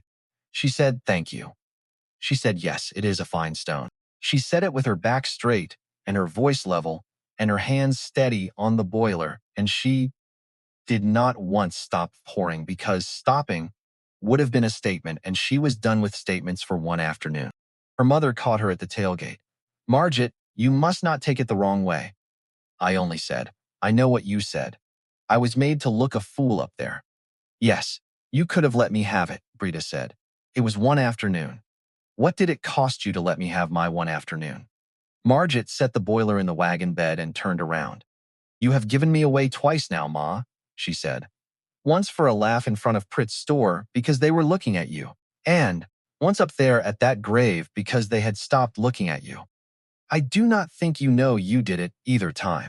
Then she walked down the hill on her own 2 feet in front of everybody for the second time in her life. He came to the kitchen late that night when the house had gone quiet and the last wagon was 2 miles down the valley. Margit was scouring the boiler. It had been clean for some time. She went on scouring it because her hands wanted work more than her head wanted rest. I have thought it through, Hosea Garritt said. Have you? We will be married in Elk Creek in the church on a Saturday with the doors open and the whole county asked. That ends the talk, all of it. In one afternoon, Margit set the boiler down on the bench. No, she said. The word landed in that kitchen like a dropped plate. No, no. She dried her hands on her apron. Slowly, one and then the other. Mr. Garritt. In April, my mother gave me away on a porch to make people laugh. Today, she gave me away at a graveside to save her own name. Tonight, you have come in here to give me away a third time, to a church door, to stop the county talking. You have not asked me one thing. You have told me a plan. It is a good plan, and it would work. It is also the plan they all had, which is to hand Margit Solberg to somebody so the trouble stops. That is not. It is exactly what it is. Hosea Garritt stood in the middle of his own kitchen and took it. He took it the way he took everything. Standing up with his hands at his sides and his face open, and she saw the moment it went through him, and she saw what was behind it, and she knew. I would have said it wrong, however. I said it, he said at last. Perhaps. Then let me say the other part, and then I will go up. I did not water that stick for 7 weeks to stop the county talking. His voice had gone down to nearly nothing. I have not slept right since the 2nd week of May. I did not know a person could get to be my age and find out he had been living like a man with his coat buttoned wrong the whole time. That is the true part. The church was only the part I know how to arrange. That was better, she said. Will you have me then? Not tonight. Ah, not tonight and not while that hill is still talking, she said. If I say yes to you this week, every woman in Elk Creek will know exactly what I am for the rest of my life. They will have decided it on a Sunday in June, and no power on this earth will move them off it. I will not begin my life inside their sentence. And I will not do it to you either, because you would spend 20 years half sure I took the ranch. I would not. You would. Margit said it the way she said everything, straight and level and without decoration. You have not trusted a plain yes since you were a young man. You told me so in the stable, and you did not even hear yourself do it. He was quiet for a long moment. When then, he said, I do not know. That is an honest answer, and it is the only one I have got. She untied her apron. I am giving you notice, Mr. Garritt. I will cook out the week. I will draw my wages on Saturday and with Vint Kershaw's wagon on the Monday. Where? East. Grand Island, likely. There is always work where the railroad is. Hosea Garritt put his shoulders back, which in that country was a way of standing up straight, when standing up straight was the only thing left to do. The place is yours to come back to, he said, any month of any year. I will not ask you again unless you tell me to. I will also not stop wanting you to tell me to. Then he went up. Margit sat down on the kitchen box in the dark and did not cry. She had not cried since she was 15 and had lost the trick of it. Instead, she sat there with her hands in her lap and listened to the wind come up the valley and thought about a willow that was 18 inches tall, now with 11 leaves on it and a fist of white roots in the bottom, and a man who had watered it every third day since the 5th of May without ever once saying why. Selma Bealey found her at the pump the next morning before anyone else was up. The sky was still gray, and the pump handle was cold, and Selma stood there in her black dress, with her hands folded and her face, the face of a woman who has decided to say a thing she has been keeping for 3 months. I have watched you in that kitchen, Selma said. You put the brick on the right side the first week. You set the milk pans where she set them. You braid that child's hair the way she braided it, too tight at the crown and easy at the ends. I do not think you know you are doing it. I think the kitchen told you, and you listened. Margit held the pump handle and said nothing. I came here to keep this house until the work was done, Selma said. The work was done in May. I have stayed because nobody told me to go, and because those children need a woman in the house who is not their mother. That is a thing a person can be for a while. It is not a thing a person can be forever. She unfolded her hands and folded them again, the only nervous gesture Margit had ever seen her make. Isabel wrote me a letter 3 weeks before Tildy came. She knew it was going to be hard. She had been through it with Ned, and she knew. She wrote me the letter, and she put it in an envelope, and she wrote on the outside, if it goes wrong. And it went wrong, and I opened it say. Selma Bealey looked at the hills going gold at the top as the light came over. It said, find someone who listens to the kitchen. It said there is a brick on the shelf above the firebox. Whoever finds it without being told is the one who belongs here. Margit's hands went still on the pump. I have kept that letter 3 years, Selma said. I thought I was keeping it for the house. I was keeping it for you. I just did not know your name yet. She reached into her apron and brought out an envelope, yellowed, soft at the folds, with 3 words written on the outside, in a hand Margit had never seen. If it goes wrong, Selma put it on the pump block between them. I am going home to Wolf Draw at harvest, she said. I have told Hosea, the house will need someone. You fool. That is not why you should stay, but it is not nothing either. Then she went inside, and Margit stood at the pump with the envelope in her hand, and the morning coming on, and a dead woman's handwriting looking up at her from a piece of paper that had been waiting 3 for the right person to read it. She opened it. She read it once standing at the pump, and once sitting on the step, and once more in her room with the door shut and the willow on the sill. It was 4 lines long. It said exactly what Selma had said it said, and it said one thing more. It said, the willow behind the store roots in water. Anybody knows that. Margit sat on the bed and held the letter, and understood that a woman she had never met had known about the willow and the brick and the kitchen and the kind of person who would find all 3, and had written it down and sealed it and trusted that the world would send that person eventually. And the world had. It had sent her on a Saturday in April with a sack of salt on her hip, and a joke ringing in her ears.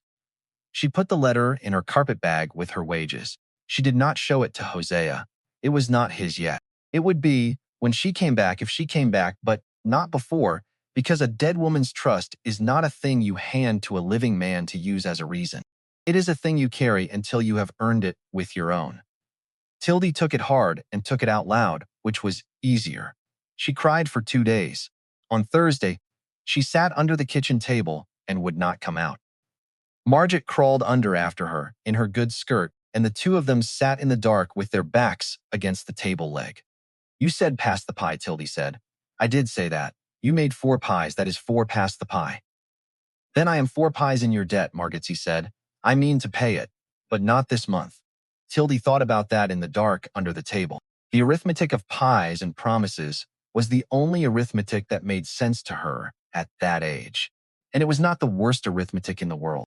Ned took it the way boys take it, which is with the whole face shut like a door and the bolt thrown and the key lost on purpose.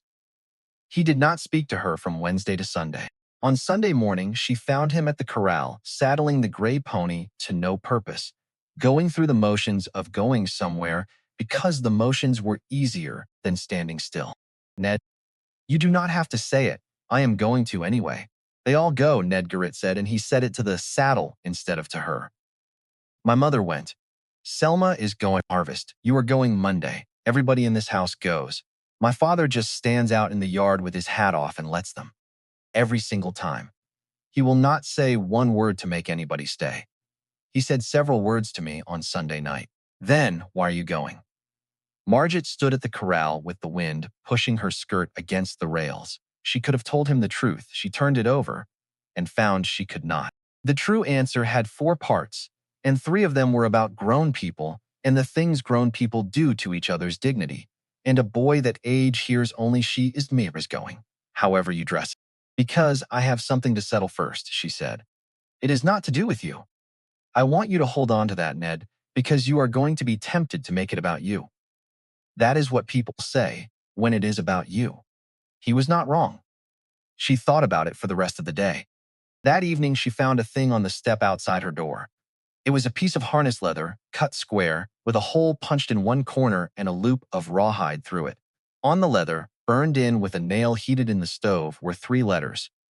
PKN, Pine Knob, Ned's work. She could tell by the depth of the burns, uneven, pressed too hard at the top and not hard enough at the bottom. The work of a boy who wanted to make a thing perfect and did not yet have the patience for perfect, and had given it to her anyway. She put it in the carpet bag with the letter and the wages, and did not mention it because mentioning it would have made it smaller, and it was already exactly the right size. On Monday morning, Vint Kershaw's freight wagon came up the valley empty and turned around in the Pine Knob yard at 6:30. Margit had 1 carpet bag, $38 in a knotted handkerchief, and a willow tree 18 inches high, with its roots wrapped in a wet flour sack. Hosea Garritt carried the bag out and put it in the wagon. He said nothing about the willow, and he did not ask her again because he had said he would not. And the man did what he said he would do. That was the thing about him. That was the whole thing about him. "Saturday's wages," he said, and put the money in her hand. "This is too much. It is 7 weeks at $1. The rest is $1 a day for the 14 nights you were up with the heifers. I have owed you those since May, Mr. Garritt." "Miss Solberg." She got up on the seat. Tildy was crying on the step with Selma's hands on her shoulders. Ned was not there at all, which she had expected, and which hurt worse than anything else that morning. Vint Kershaw clucked at the team. The wagon went out of the yard and up over the shoulder of the knob. Margit Solberg kept her eyes on the tops of the horses' ears, because she was afraid of what she would do if she let them go anywhere else. The eastbound freight did not run until Friday, so Margit took a room over Pritt's store at $1.50 the night. She paid for it out of her own wages, and she set the willow, in its wet flour sack, on the windowsill. And she sat on the bed in that rented room and looked at the ceiling, and did not think about Pine Knob, because thinking about Pine Knob was not going to help her do what she had to do, which was leave. On Monday evening, her mother came into the store. Margit was upstairs and heard the voice through the floor, the carrying voice, the voice that filled rooms whether the rooms wanted filling or not. She came down the inside stairs and stood at the bottom of them, and her mother was at the counter with the bolt of calico Thirza had mentioned, holding it up to the light the way a woman holds cloth she has already decided to buy and is only pretending to consider. Brita saw her and the cloth came down. "You left," her mother said. "I left. You left a house worth $200,000. I left a kitchen, Ma. The kitchen is what I was hired for." Brita Solberg set the calico on the counter and smoothed it with both hands. The smoothing was slow and deliberate, the gesture of a woman buying time to find the sentence she had been rehearsing on the drive-in. "Your father says we are going to Dakota. His cousin has a place. We are leaving the first week of next month. I know. You are coming." "No." Her mother's hands stopped on the cloth. The store was empty except for Thirza behind the counter, who was making no pretense of not listening, because Thirza Pritt had never made a pretense of anything in her life. "You have nothing," Brita said. "You have left the only man in this county who would have you, and you are sitting in a rented room over a store. You have no prospects and no place. You are coming to Dakota. I have $38. I have 7 weeks of work behind me that I did well. I have a willow tree that is 18 inches tall and growing. And I have my own name, Ma, which is the thing I did not have on that porch in April." Brita Solberg stood very still. Something moved through her face, a thing Margit had seen only twice, the last time on the wagon when the shawl came. It was not she exactly. It was the look of a woman seeing the cost of a thing she did and understanding for the first time that the cost was not hers to pay. "I did not mean it the way it went," Brita said. "I know you did not. That is the worst part of it." Her mother picked up the calico. She held it against her chest for a moment, then set it back on the counter. She looked at Thirza. "I cannot pay for that," she said. "I know," said Thirza Pritt. And she said it gently, which was the most surprising thing that happened in that store all week. Brita Solberg walked out. Margit watched her go through the front window, watched the buggy turn into the street, watched the dust settle behind it. Thirza came around the counter with 2 cups of coffee and set one on the sill beside the willow. "That is the hardest thing I have seen in this store since Henry died," Thirza said, "and I have seen a good deal." Margit picked up the coffee. She did not say anything, because there was nothing to say that would make it smaller, and making it smaller was not the right thing to do. On Wednesday morning, she came down the outside stairs at 7 with the willow under her arm. Vint Kershaw's wagon was standing in front of the store with the team still hitched. He was inside talking fast, which he never did. Thirza Pritt had come out from behind the counter, which she almost never did. "Took the gray pony out of the corral after dark Tuesday night and never woke a soul," Vint was saying. "Fennick had every man off the wagon and in the saddle by 6 yesterday morning. They have been hunting since dawn." Margit stood in the doorway with the flour sack in her hands. "Who?" she said. "The Garritt boy," Thirza said. "Ned. Gone since Tuesday night. Nobody has cut his trail." The room went a long way off and came back. Margit set the willow down on the counter. "How much water did he take?" she said. "What? How much water? A canteen? A keg? What did he take?" Vint Kershaw blinked at her. "A blanket and a sack of biscuit. They said the boy is 12. Nobody thinks about water at 12. Out here you can drink at any windmill on the... There are no windmills where he has gone." Vint stopped. Thirza stopped. They both looked at her. "They are hunting the wagon roads," Margit said. "And Wolf Draw. They are hunting Wolf Draw because everybody has decided he ran to his uncle." "Well, of course," Vint said. "Where else would a boy?" "He did not go to his uncle. She was already moving." She set the willow on the counter and put both hands flat beside it and looked at Thirza Pritt and said the thing she had known since the first second she heard the boy's name. "He went into the burn," she said. "He went into the black ground. He went to find the place his mother used to take him every June. And he went because every person on that hill on Sunday told him a different piece of a story, and not one of them told him the whole truth, and he has gone to find it himself." "Mrs. Pritt, I need a horse." Thirza Pritt did not ask her one question. She did not ask where Margit was going, or how she knew or whether she was sure.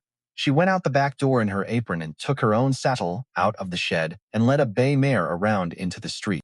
The mare was 14 hands, deep-chested, with a blazed face and the look of a horse that had been everywhere once and was willing to go again. Her name is Bird, Thirza said. She will go all day if you let her have her head on the hills. There is a canteen on the horn and I am filling 2 more. Take the sun hat off the nail and do not argue with me about it. Margit took the hat and the canteens, and she swung up into the saddle and she turned the mare west. At the edge of town, Orem Sessler was standing beside his buggy at the livery. He had heard.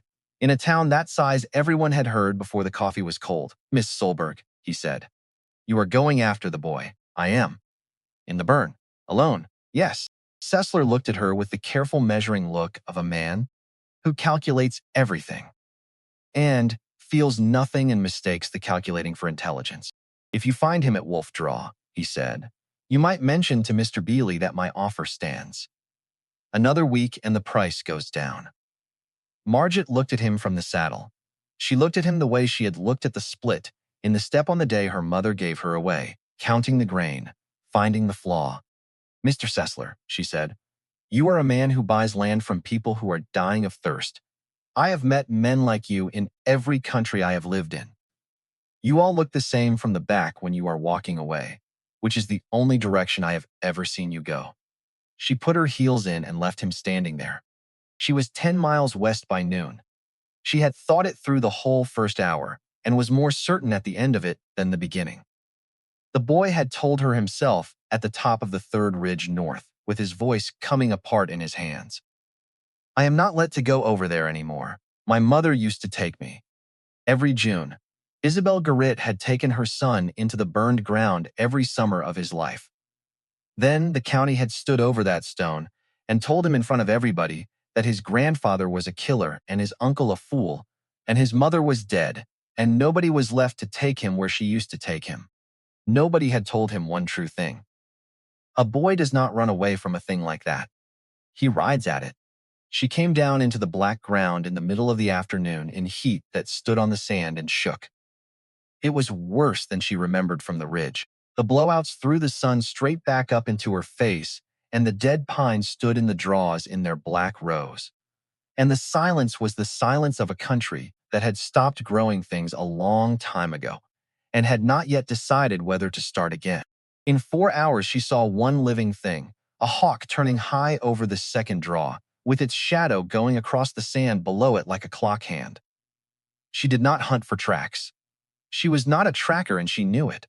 A tracker follows where a person has been. Margit was not looking for where the boy had been.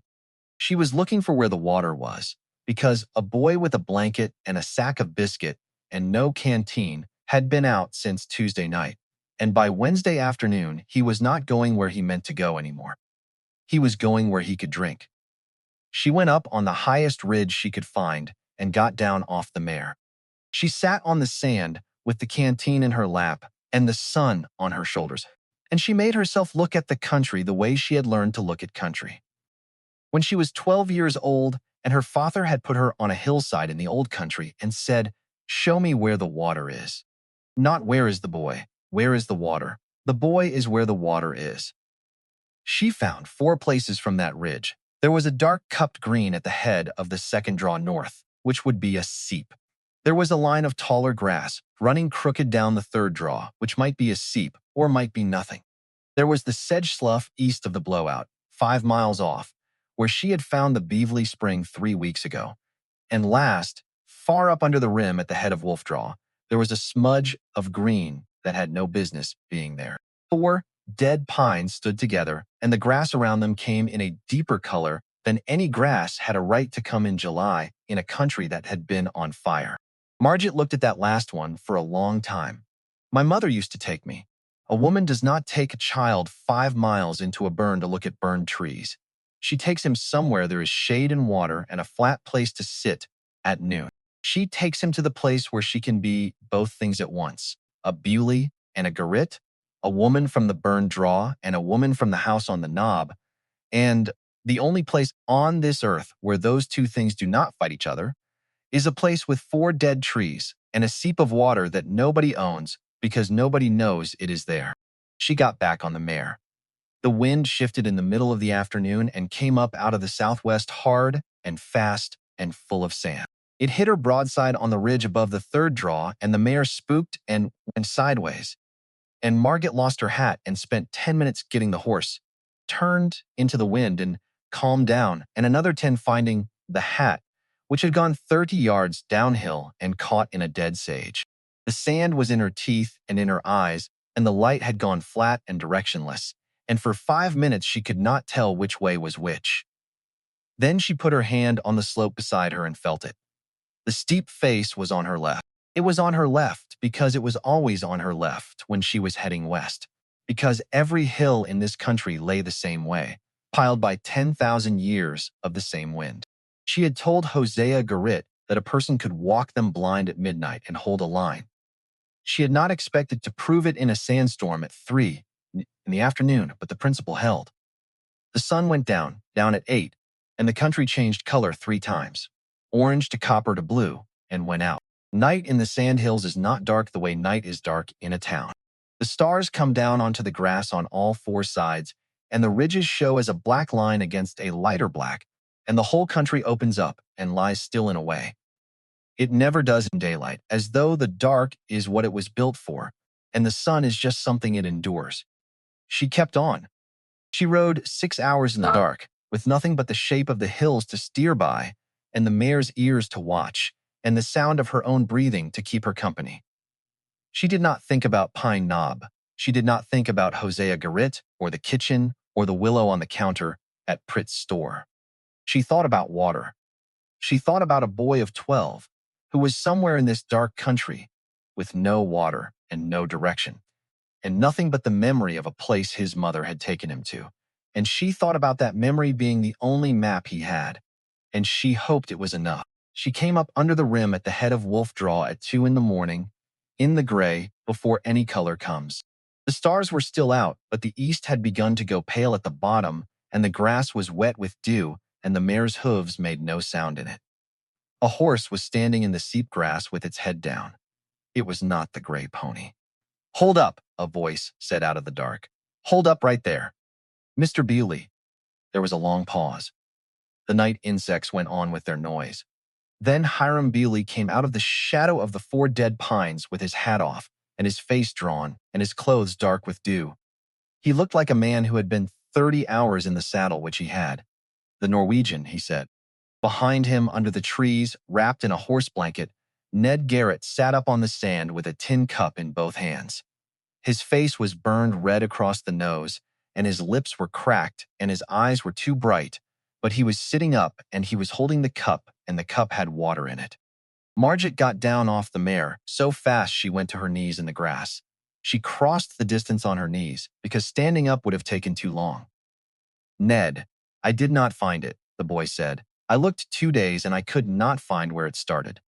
I could not tell any of it apart."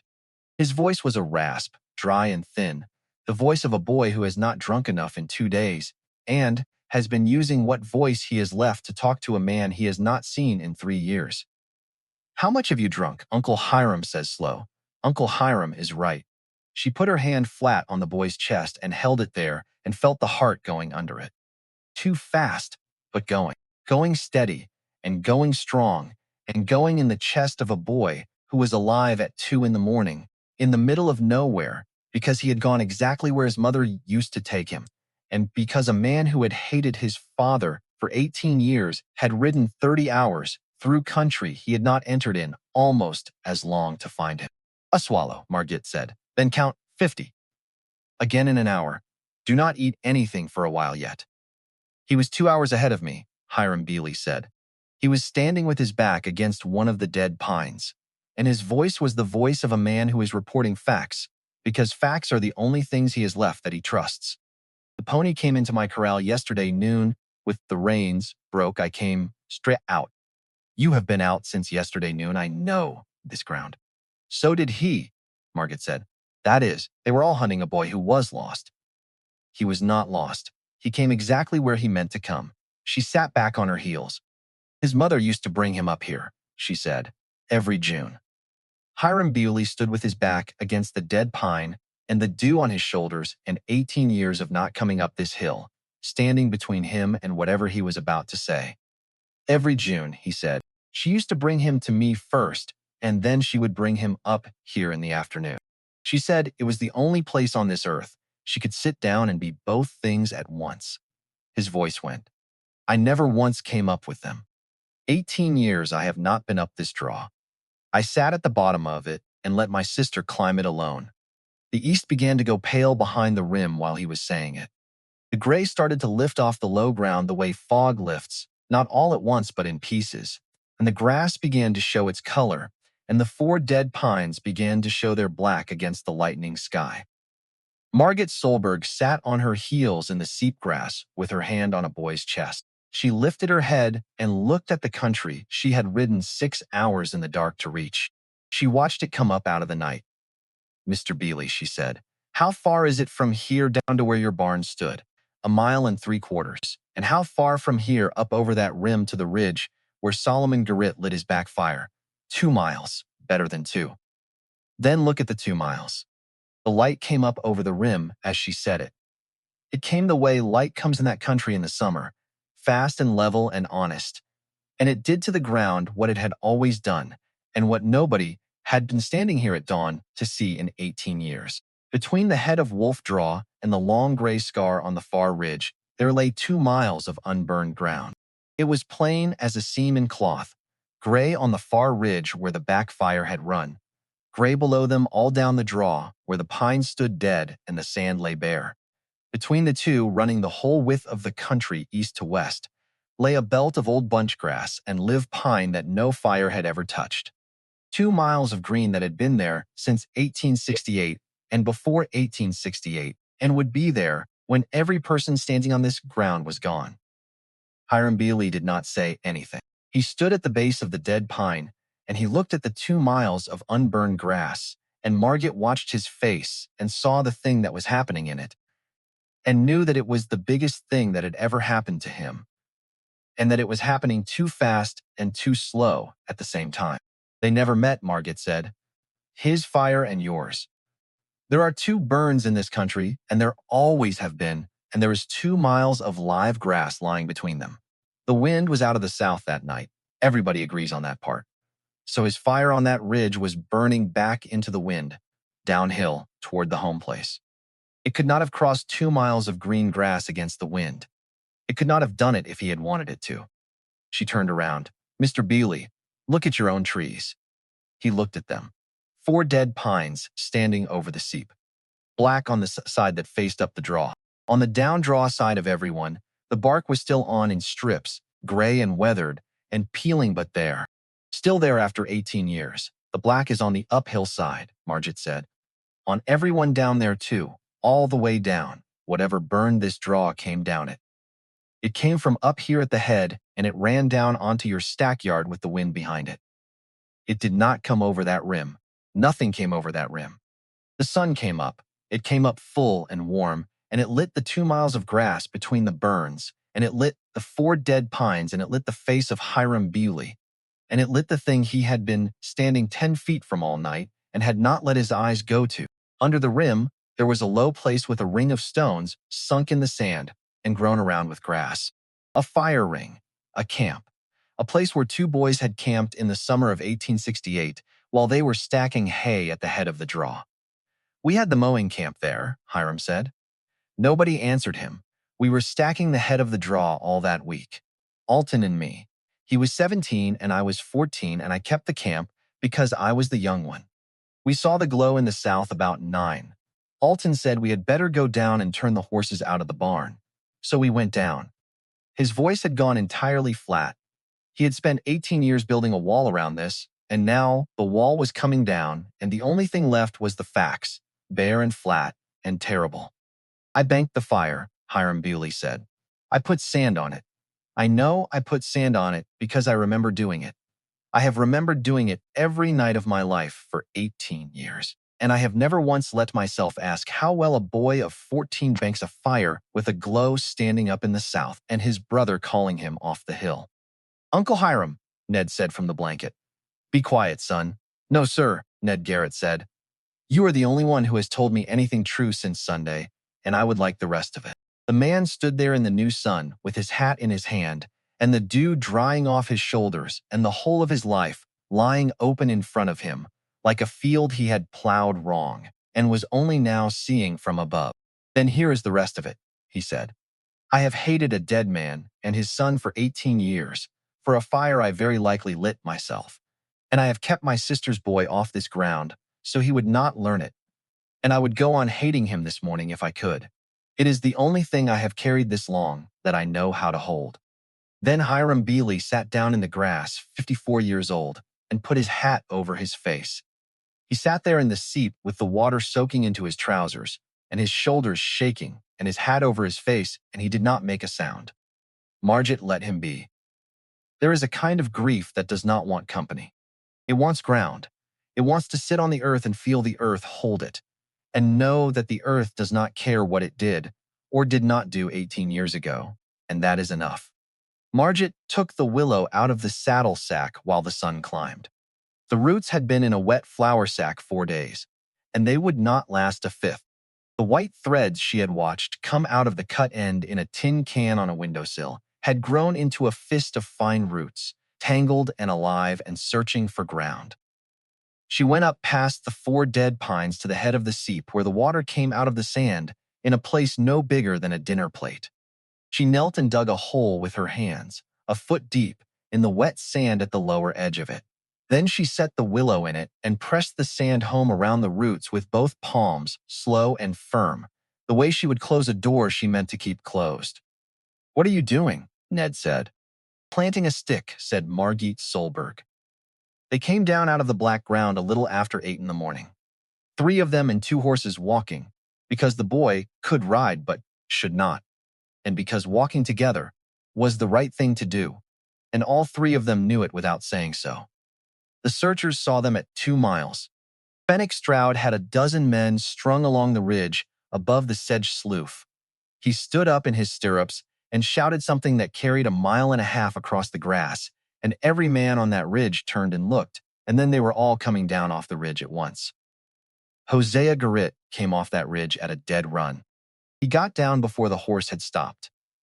He took his son by both shoulders and looked him over, turning him, checking him, the way a man checks a thing he has been afraid of losing, with his hands first and his eyes second, because his eyes could not be trusted right now.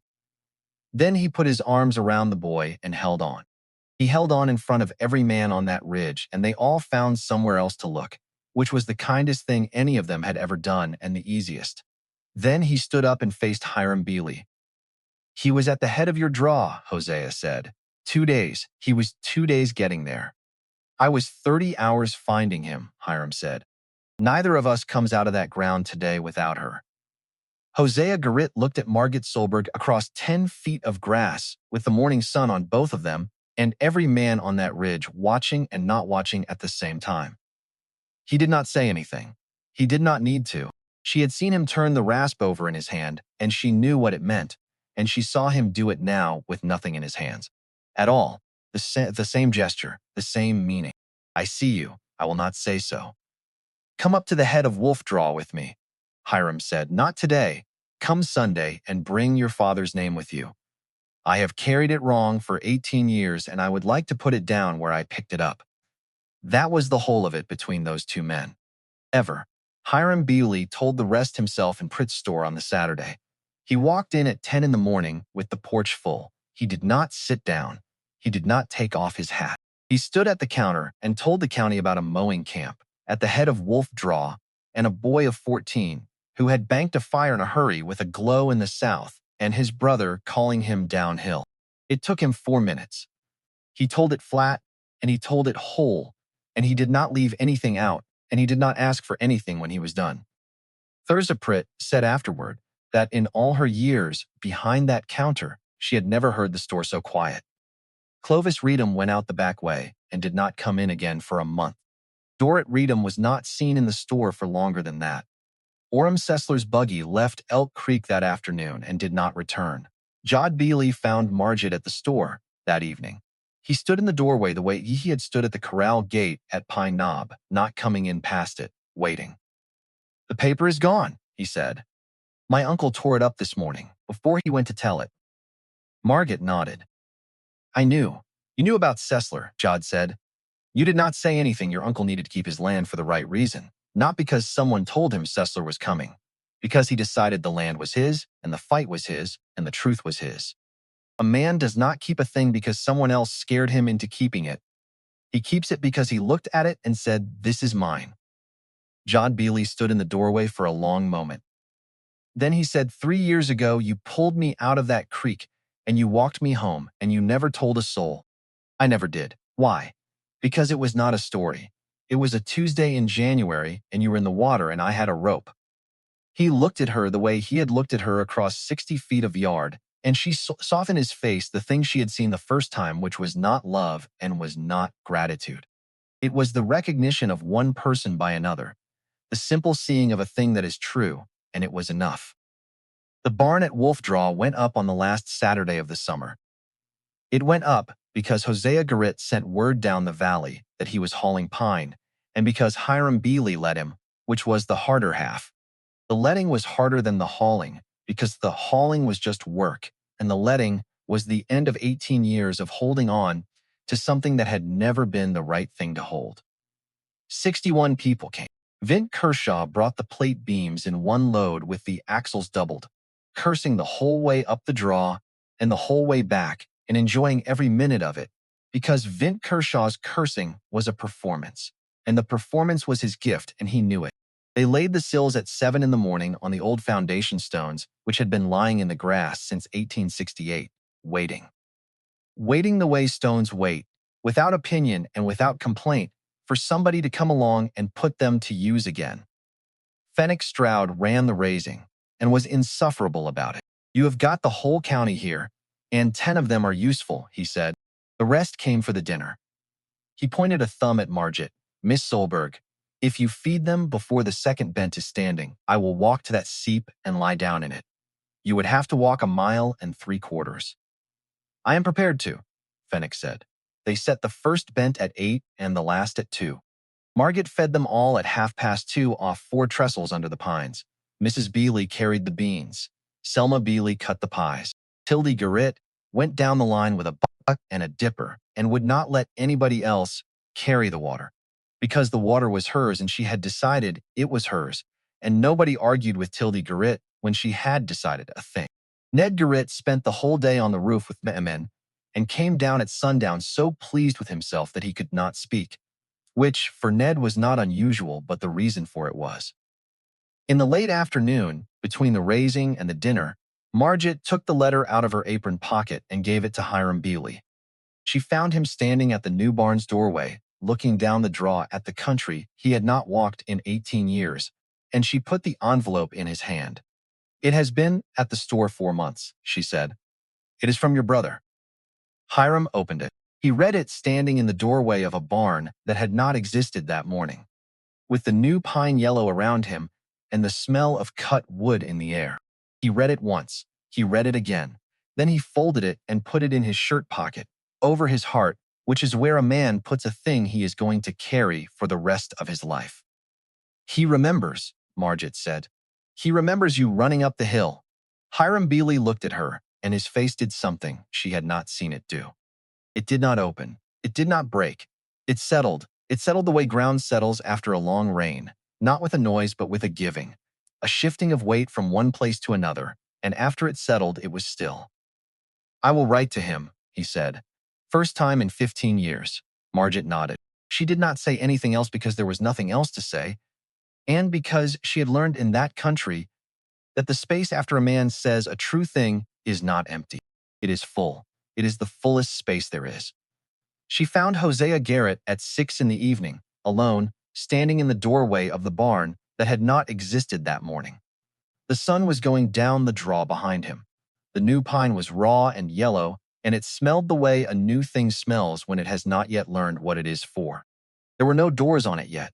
The swallows had already found it. They went in over his head and out again and in again in the tireless, purposeful way of birds who have found a place and have no intention of leaving it. Mr. Garritt, Miss Solberg, I am going to say a thing, and I would like to say all of it before you answer. Hosea Garritt took his hat off. He held it in both hands in front of him the way a man holds a thing he is not going to turn over, Not this time, not anymore. In April, my mother stood on a porch and gave me away for a laugh, and I did not say one word. That was the last time anybody hands me to anybody. Margit said it with her chin up and her hands at her sides, and her voice level and clear and carrying. Not loud the way her mother carried a voice, but steady the way a creek carries water, because it has been carrying it a long time and knows the way.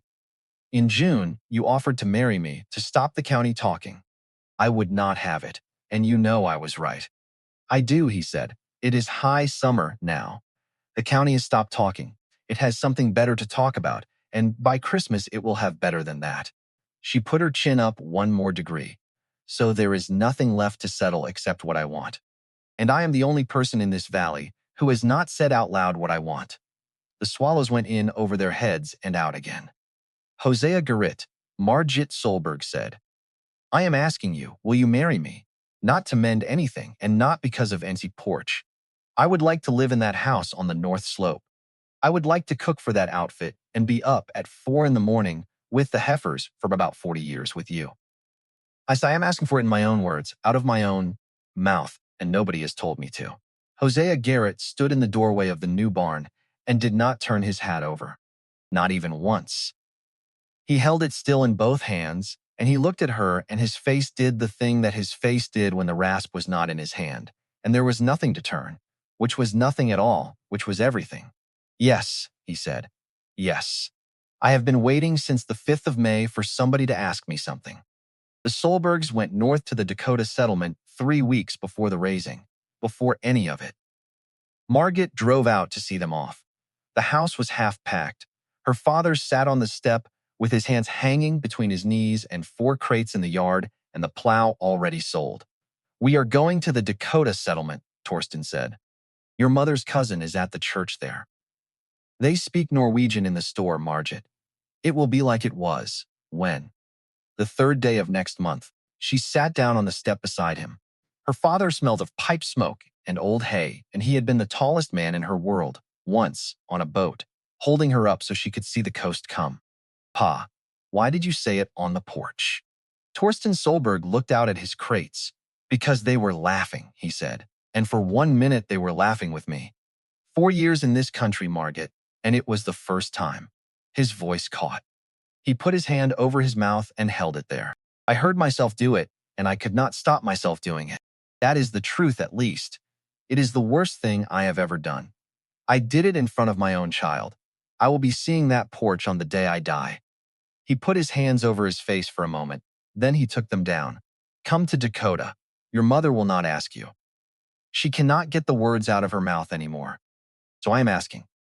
Margit looked at the yard where she had spent 4 years being useful and quiet. No, Pa, she said. Brita Solberg stood in the doorway behind them the whole time and never came out. But when they were on the wagon and the team was hitched and the yard was empty, Brita climbed up on the seat and reached back and put her own good black shawl into her daughter's hands without one word about it. Then she looked straight ahead down the road and did not turn around again. Margit kept it. She wore it to church for 30 years. It was never once mentioned by either of them in any letter. They were married in Elk Creek on the 2nd Saturday of September, with the doors open and the whole county asked. Her father stayed behind 3 weeks to do it. He cried the whole distance up the aisle, and Thurza Pritt told him to hush twice. Pell Haddon stood at the back, in a clean shirt and a new bandana, and clapped once when they turned around, which was the only sound he made all day, and was, by the count of everyone present, enough. At the head of Wolf Draw, above that barn, there is a spring that comes out of the sand in a place about the size of a dinner plate. Somebody planted a willow there in July of 1886, in a hole dug with 2 hands, on the morning a boy was found alive and a man of 54 sat down in the grass and put his hat over his face. Willow takes if you give it water. By 1894 it stood 18 feet and had thrown up 4 more from its own roots, so that the seep ran through a little shade where there had never been shade before. The Beely cattle stood under it in July. So did the Garritt cattle, because the fence had come down in '88 and was never put back. And every June a woman with wheat fair hair, going white at the front, walked up from the Wolf Draw place with her husband. She stood under the willow a while, and then she cut one switch off it with a pocket knife. She peeled the bark back in 3 strokes with her thumb, the way she had been shown once in front of a store by a laughing man who meant her harm, and did not know that he was handing her the beginning of everything. Then, she put it into the hands of whichever child was standing nearest, and told them to go and set it in water, because a thing that has been cut can still be made to take root. If stories like this one mean something to you, subscribe to the channel and tell us in the comments where you are listening from and what this story stirred in you.